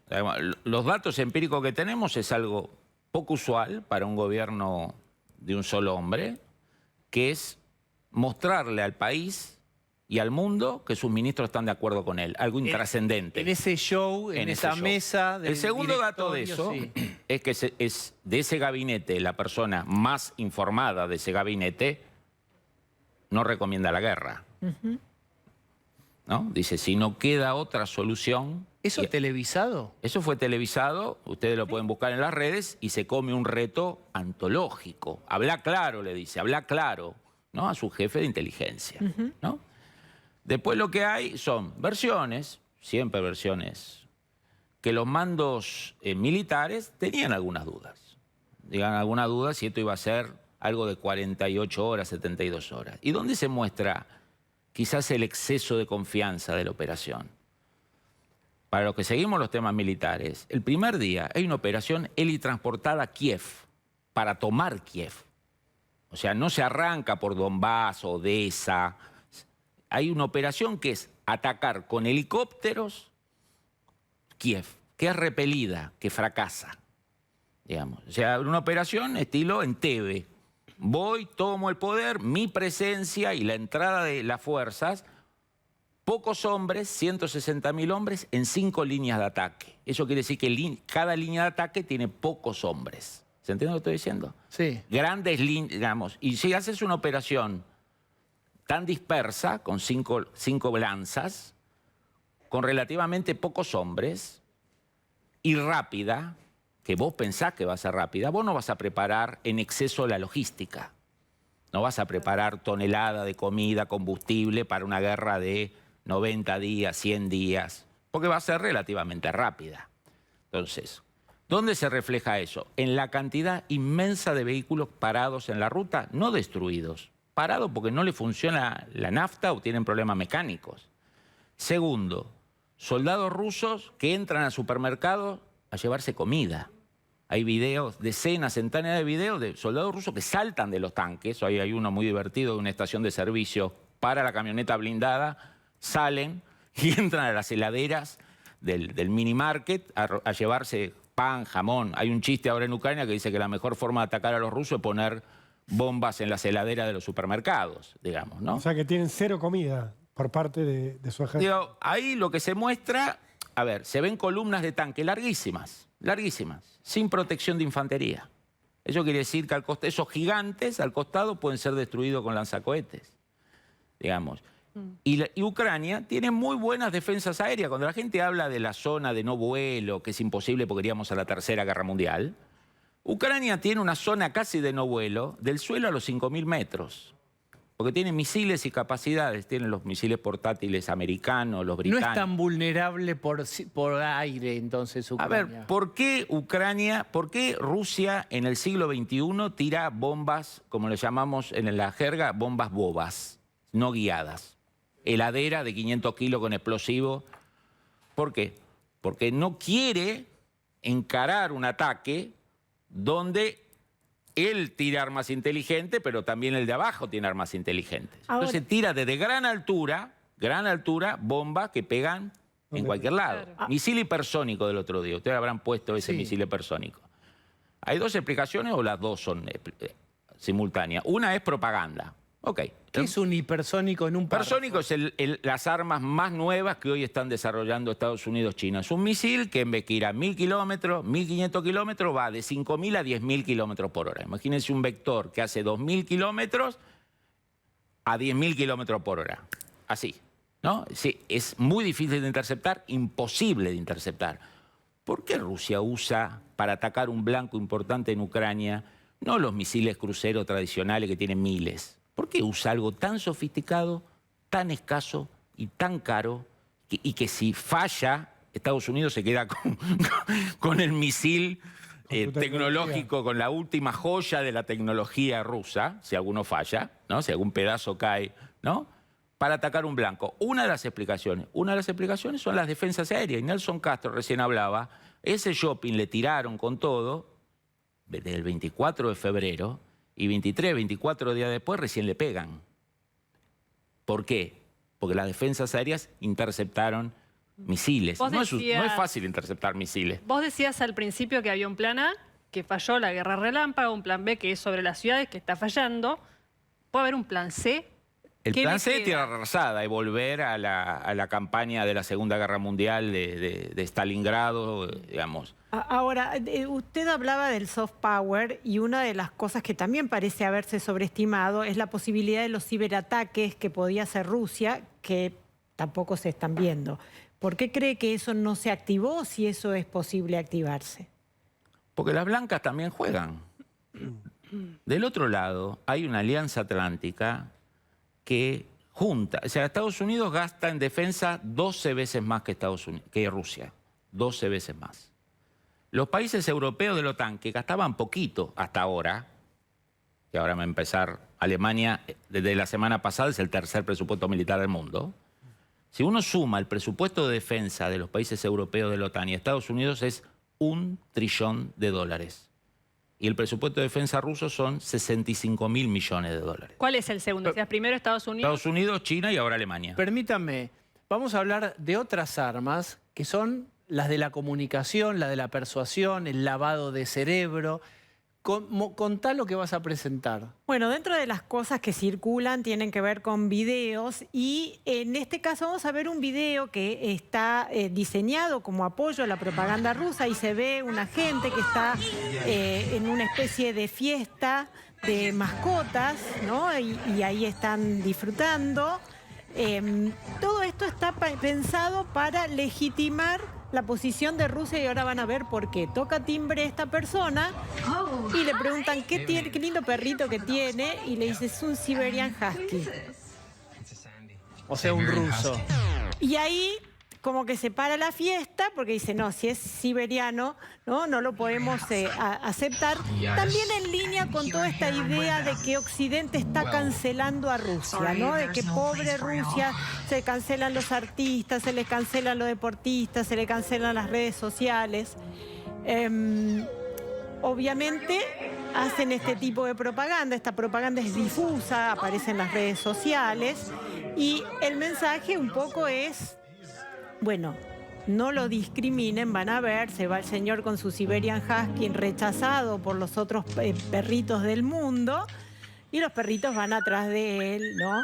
Ahora, hay que ver un poquito el final de este video. ¿Quién hizo esta publicidad? ¿Quién la hace? Como te decía, son publicidades difusas, está legitimando la posición de Rusia porque el mensaje final es: no discriminemos, integremos a todo, no discriminemos a una persona porque es rusa o porque es de siberiano o porque tiene el gentilicio asociado a Rusia. Pero como se trata de información que circula en redes sociales, a alguien se le ocurrió darle otro final a este video.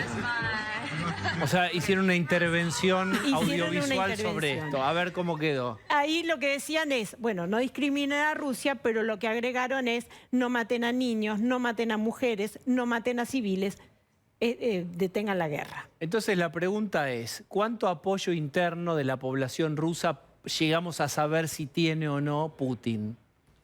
A ver, es muy difícil en un régimen como el ruso las encuestas. Hay encuestas que han demostrado a lo largo de las últimas décadas cierta seriedad y antes del estallido de la guerra mostraban un 55% de oposición a la guerra. Hoy el país está en guerra, la gente se envuelve en la bandera, pero creo que Putin ve. ¿Por qué le habla a las madres? En una guerra que supuestamente recién empieza y le da garantías que no va a llamar a la reserva, que no va a usar en combate conscriptos, ¿no? Digamos, evidentemente hay una preocupación en el frente interno, que Putin lo conoce porque fue lo que le pasó a la Unión Soviética con Afganistán.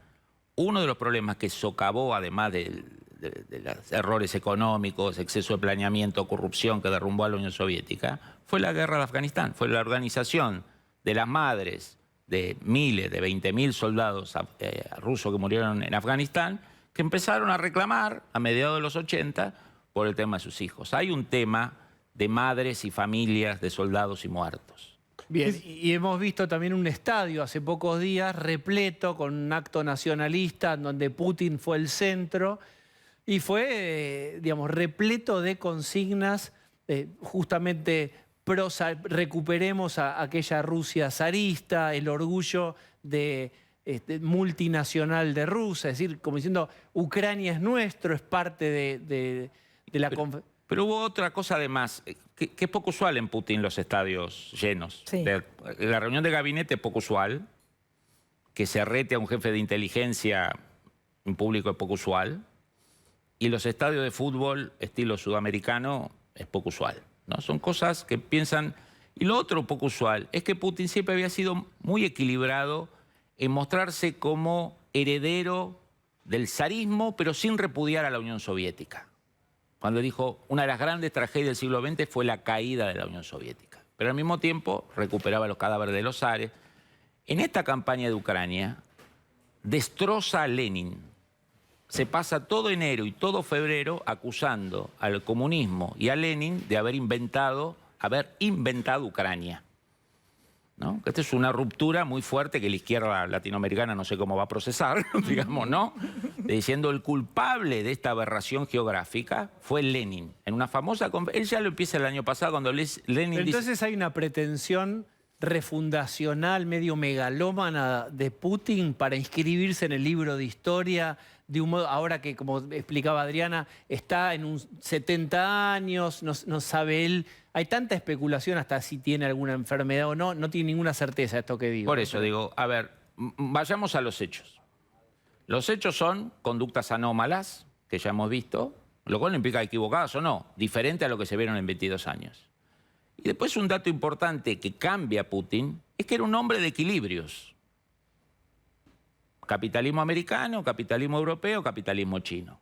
Como decía Jauretche, lo importante no es cambiar de collar, es dejar de ser perro.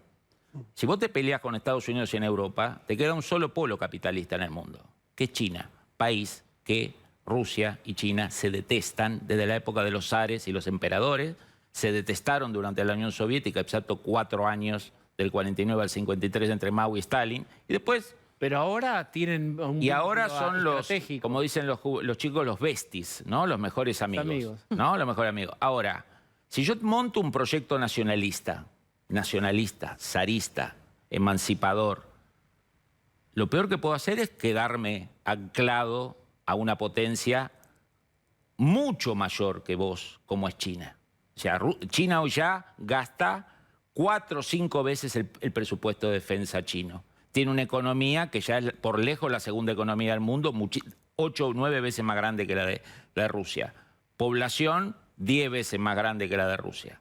O sea, una de las cosas virtuosas que tuvo Putin era quedar bien con la Unión Soviética, la herencia, y quedar bien con los zares y quedar bien con la Iglesia ortodoxa, ¿no? Quedar bien o mantener vínculos económicos con Estados Unidos, con la Unión Europea y con China. Bueno, lo que ha pasado con esta campaña, que se transformó en algo muy personal de él, porque si uno rastrea al Putin de los últimos años, hay una recurrencia al tema Ucrania muy fuerte, ¿no? Es dinamitar esos equilibrios.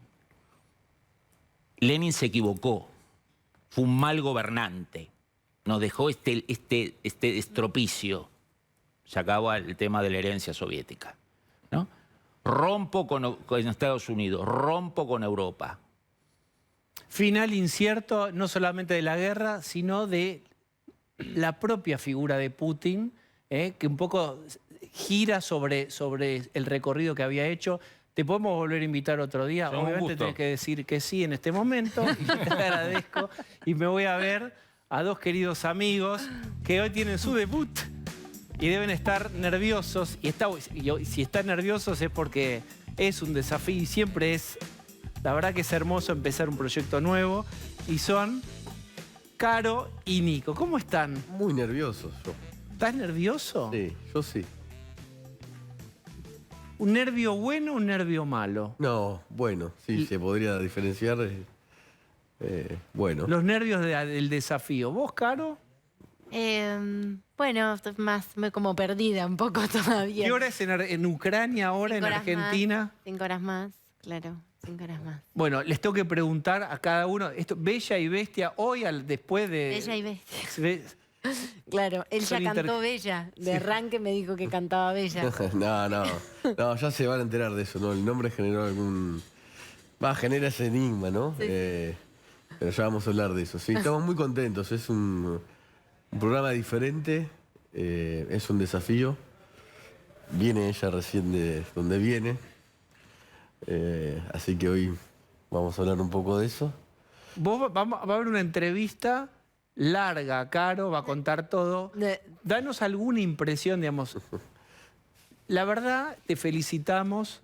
Has hecho una cobertura impresionante con lo que se puede. Digamos, nuestra transmisión también tuvo mucho de toque de queda, en donde tenías que transmitir desde el hotel.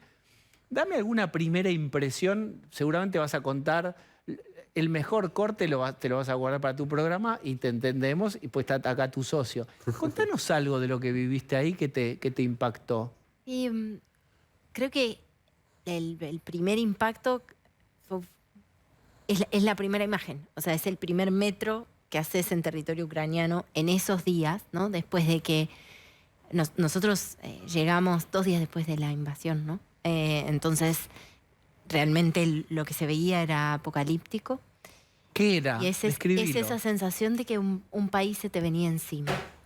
Y de que toda la tragedia de millones se te venía encima, se te venía visualmente y se te venía al alma, ¿no? Yo creo que le decía, y lo comentaba con los chicos de Telenoche y también lo comentaba con Osvaldo, que es como ese golpe seco que te deja tonto medio para siempre, ¿no? Porque yo tengo 36 años y la sensación que tuve siempre es, esto no nos va a pasar a nosotros. Esto ya lo pasó la generación de nuestros abuelos con la Segunda Guerra Mundial. La humanidad ya aprendió. Sí, por supuesto que después haciendo internacional sabés que de esos pueblos desangrados hay muchísimos, ¿no? Y de los que, por cierto, a veces hablamos muy poco.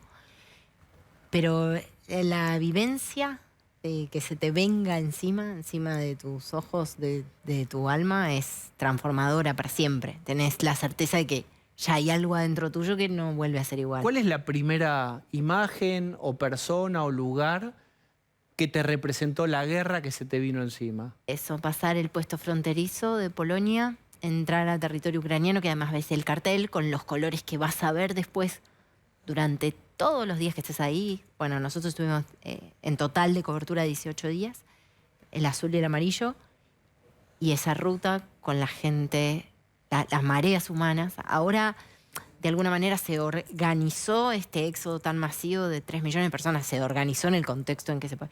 Pero en los días en que nosotros fuimos realmente era la desesperación total, era una visión apocalíptica. Y ves los autos abandonados a la vera de la ruta porque los que se quedaban sin combustible en algunos casos abandonaban los autos, y ese peregrinar, que lo dijimos muchas veces, pero de las mujeres solas y de los chiquitos. Familias que se desmembran para salvarse. Y bueno, pues, mujeres y niños a otro país a estar a salvo y los hombres a combatir. Sí, pero ahí te das cuenta que... Deja algo para la noche. No, que No, mentira. Se habla poco de cuánto cargan ese tejido trágico las mujeres, ¿no? Se habla poco, porque el tema es que cuando vos entrás a los lugares más diezmados del país, nosotros estuvimos en un lugar que se llama Zhytomyr, que queda a 1 hora y media de Kiev, ¿no? En la zona roja. Y ahí te das cuenta que claro, quedan los hombres y las armas, ¿no? Yo lo mencionaba en la cobertura. Entonces se vacía de esa vida de las familias, de los niños. Pero las mujeres se llevan esa tragedia en el peregrinar. Entonces es como... ¿Qué viste ahí? Como un quebranto que va migrando. Lo vas a contar, y muy bien, en el programa Bella y Bestia a las 11. Una última mirada sobre eso. Dijiste, ahí hay un tejido, algo roto en las mujeres que tienen que emigrar. ¿Qué viste ahí? Yo primero lo que me di cuenta es que había un montón de cosas que yo desconocía sobre como ese sufrimiento atávico de Europa del Este. Y hasta me dio cierta vergüenza como el desconocimiento que tenía, porque te das cuenta de todo lo que desconoces cuando les ves los rostros y es como de un dolor conocido, como que saben sin saber. Ya saben. Porque esto como hay algo en su historia que podía activarse. Es la memoria de la sangre. La memoria de la sangre es probablemente la más potente de todas, ¿no? Eso. Sí, y te digo, o sea, lo digo porque hasta te da vergüenza aproximarte a ese dolor sin tener previsto que te ibas a encontrar con un trauma que se actualiza. Y no te quiero hacer el psicólogo, pero hay algo en tu historia, que en Venezuela y el éxodo venezolano, por supuesto en otra escala y otra gravedad menor, aunque también de familias que se desmembran, que se debe haber activado. Pero eso para la sesión, cuando tengamos sesión. Mis 4 bisabuelos eran ucranianos y escaparon así. Mis abuelos también eran... Sí. No para el programa, para la sesión. Sí. De hecho, tu viejo escribió una columna sobre tu abuelo, ¿no? Mis 4 bisabuelos, de parte paterna, escaparon de Ucrania más o menos parecido. Me enteré de algunas cosas en esa columna, ¿no? Me la mostró antes, pero... Igual de eso hoy no vamos a hablar, ¿no? Hoy es caro y otras cosas, porque el programa tiene mucha... Sí, bueno, está Lucía Salinas está con nosotros, está Nacho Julián. Tenemos un gran equipo trabajando, Janina Salvador, Tomás Vidal Adano en producción. Sí. Un gran equipo trabajando en muchas secciones. Hoy el que preparó cosas fue Nico. Pero yo quiero hablar con vos de política nacional, porque Argentina no tiene la gentileza de tener sus problemas para hablar de lo que pasa en el mundo. Es increíble. ¿Qué estás viendo vos en este momento de máxima tensión entre el kirchnerismo duro y Alberto Fernández? El Frente de Todos no existe más, primero. Hace rato, ¿no? Ahora explícitamente, frente a la opinión pública no existe más. Y es una dimensión desconocida, así como era una dimensión desconocida una coalición de gobierno cuyo presidente fue casi electo, no fue electo, porque él también le aportó votos, y eso él lo piensa, a la elección a Cristina Kirchner por un tuit. Bueno, hoy está todo... tuve hipo, perdón, no sé si por los nervios. Hoy está todo realmente roto entre ellos. Y este coro que apareció hoy de júntense para amigarse. Pero eran todos más, llamémosle, albertistas, si existiera el albertismo. Sí, muy bien. Nadie del kirchnerismo. No. Hay un operativo clamor porque ese matrimonio vuelva a estar junto. Y yo no sé si es justamente eso, que sea el albertismo, entre comillas, o la gente que no quiere Cristina, pongámoslo así, no es algo que está preparado para seguir rompiendo esto. Porque hubo gestos de Alberto Fernández y sigue habiendo que parecen ser amigables y para Cristina Kirchner no lo son. Que Santiago Cafiero ayer desde el blog de Berbisky... El cohete. Diga, necesitamos la unidad para Cristina Kirchner es la peor persona. Son cartas de amor no correspondidas. Claro, son mensajes entre ellos que... O sea, ¿a quién no quiere Cristina Kirchner en el gabinete? Guzmán primero. Y van por Guzmán. Acordate lo que te digo, van por Guzmán. ¿Y Alberto lo puede blindar, lo puede proteger? Sí, sobre todo en este momento Guzmán, ¿no? El otro es Santiago Cafiero. ¿Le queda resistir a Alberto o hay algunos que sueñan, digamos, con la fantasía emancipatoria de Alberto, como por fin... La Argentina no cambia nunca, ¿no? Te vas a volver si sigue siendo lo mismo. Como que vuelvo y hablamos de la fantasía del Alberto. Los gobernadores le calientan la oreja, los sindicalistas le calientan la oreja, pero después le quitan el banquito y queda él solo frente al kirchnerismo que tiene las cajas, todo. El territorio, los votos. No, el territorio lo tienen los gobernadores, los intendentes. Lo que pasó esta vez, que es interesante, es que, yo no sé si adrede o no, los que rompieron fueron los Kirchner. Alberto Fernández no rompió con los Kirchner, más allá de que puede haber hecho algunas pequeñas cosas. Rompió Máximo y rompió Cristina. Y eso es interesante porque es la historia de los Kirchner. ¿Por qué es la historia de los Kirchner? Porque, primero, en Santa Cruz, en ninguna elección nacional jamás no fueron con el apellido Kirchner en alguna de las boletas. Senador, gobernadora, diputada. Pero al mismo tiempo, o sea, manteniendo ese poder en el sur, cuando hubo gobernadores que no eran Kirchner, hoy está Alicia Kirchner, ellos mismos los terminaron volteando. Es una cuestión que lo tienen que hablar con vos, es inexplicable. Recordemos a Daniel Scioli, que hoy podría tener una asesoría en maltrato kirchnerista. Se bancó 2 años de un desgaste de Cristina Kirchner, que él lo tomó distinto a Alberto. Pero ¿no? Alberto tenía la fantasía, y digamos, uno hasta en aquel momento ha hablado con él, de...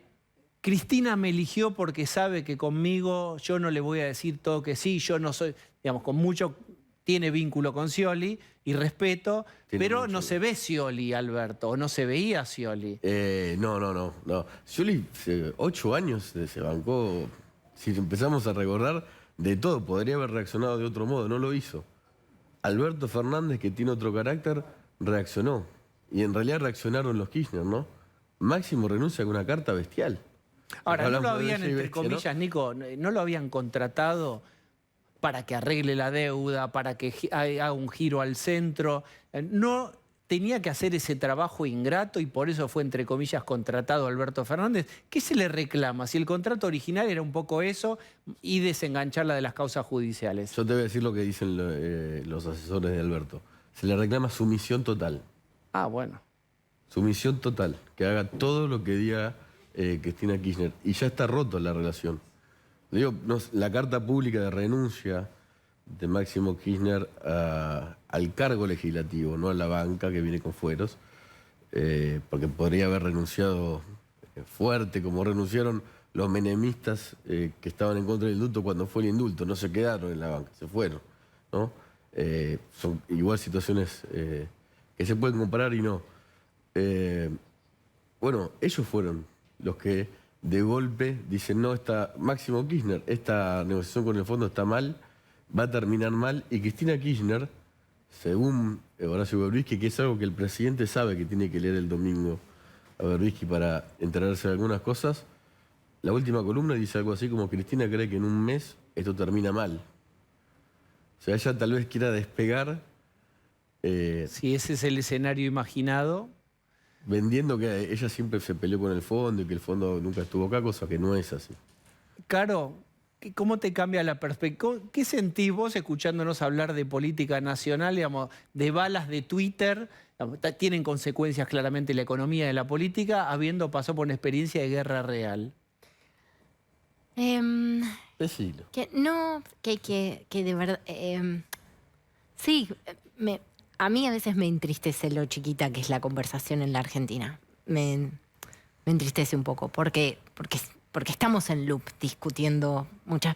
Y además, sobre todas las cosas, discutiendo personas, ¿no? O sea, muy bien. A mí me preguntaban un montón por la figura de Zelensky. Te juro que nunca en una conversación en Ucrania con distintas personas, incluso en el interior más profundo, digamos, de la franja oeste, no se habla de las figuras políticas, por supuesto sí de Vladimir Putin como el símbolo de esta invasión, porque bueno, lo es, o la personificación de todo este absurdo.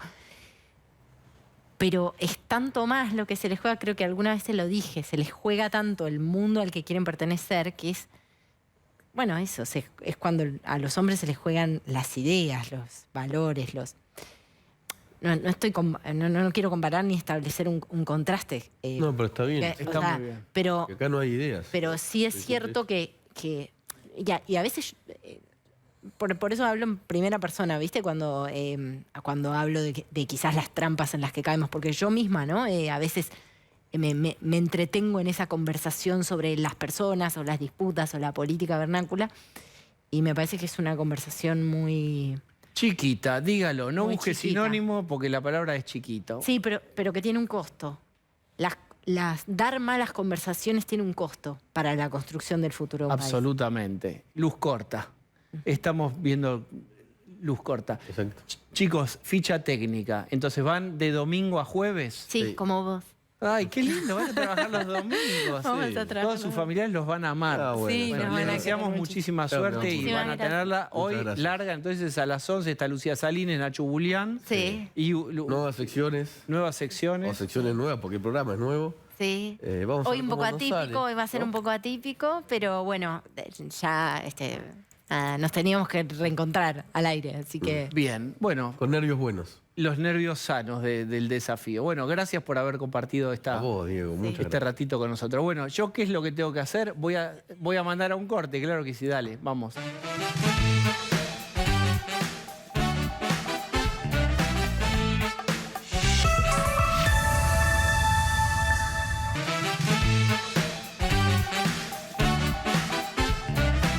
Hay guerras y hay batallas. Una no hay que subestimarla, es la batalla cultural.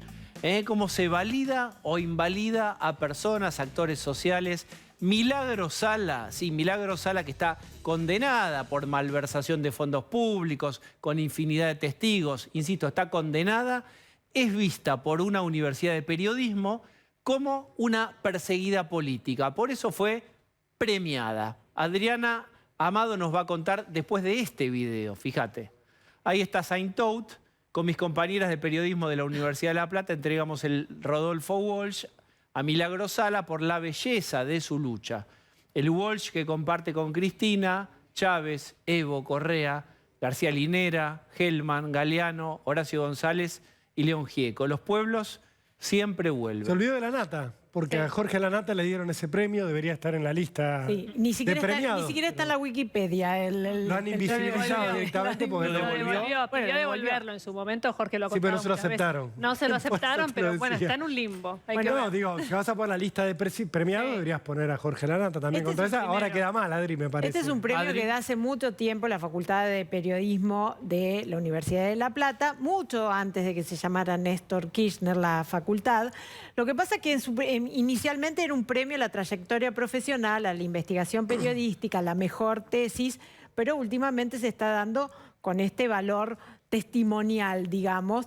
Hay que recordar que hace una semana se les dio a Estela Carlotto el mismo premio. Y a Eve Bonafini se lo habían dado también. Ahora es por la belleza de la lucha. Ahora, Florencia Saint-Tout además es funcionaria del gobierno bonaerense, no es solo De cultura, está a cargo del área de Bueno, por eso, nada más y nada menos. O sea, como vos decías con razón, Diego, la Facultad de Periodismo de la Universidad de La Plata distingue a Milagro Sala, pero también lo hace de alguna manera una funcionaria del gobierno bonaerense, de Axel Kicillof, que habla además de warfare, lo hablan como un premio que destaca la lucha del lawfare, la ponen como una presa política. Ahora, lo absurdo de todo esto es una presa política, pero el gobierno que está a cargo, o por lo menos el partido que está a cargo del gobierno, es del mismo signo político de Milagro Sala. ¿Cómo se entiende que sea una presa política? Porque podría haber sido una presa política de Macri, pero si Macri se fue y sigue presa, evidentemente también es presa política del kirchnerismo. Sí, pero quería recordar que tiene condena firme, al menos en el caso más grande que se conoce como Pibes Villeros, que es el del desvío de fondos,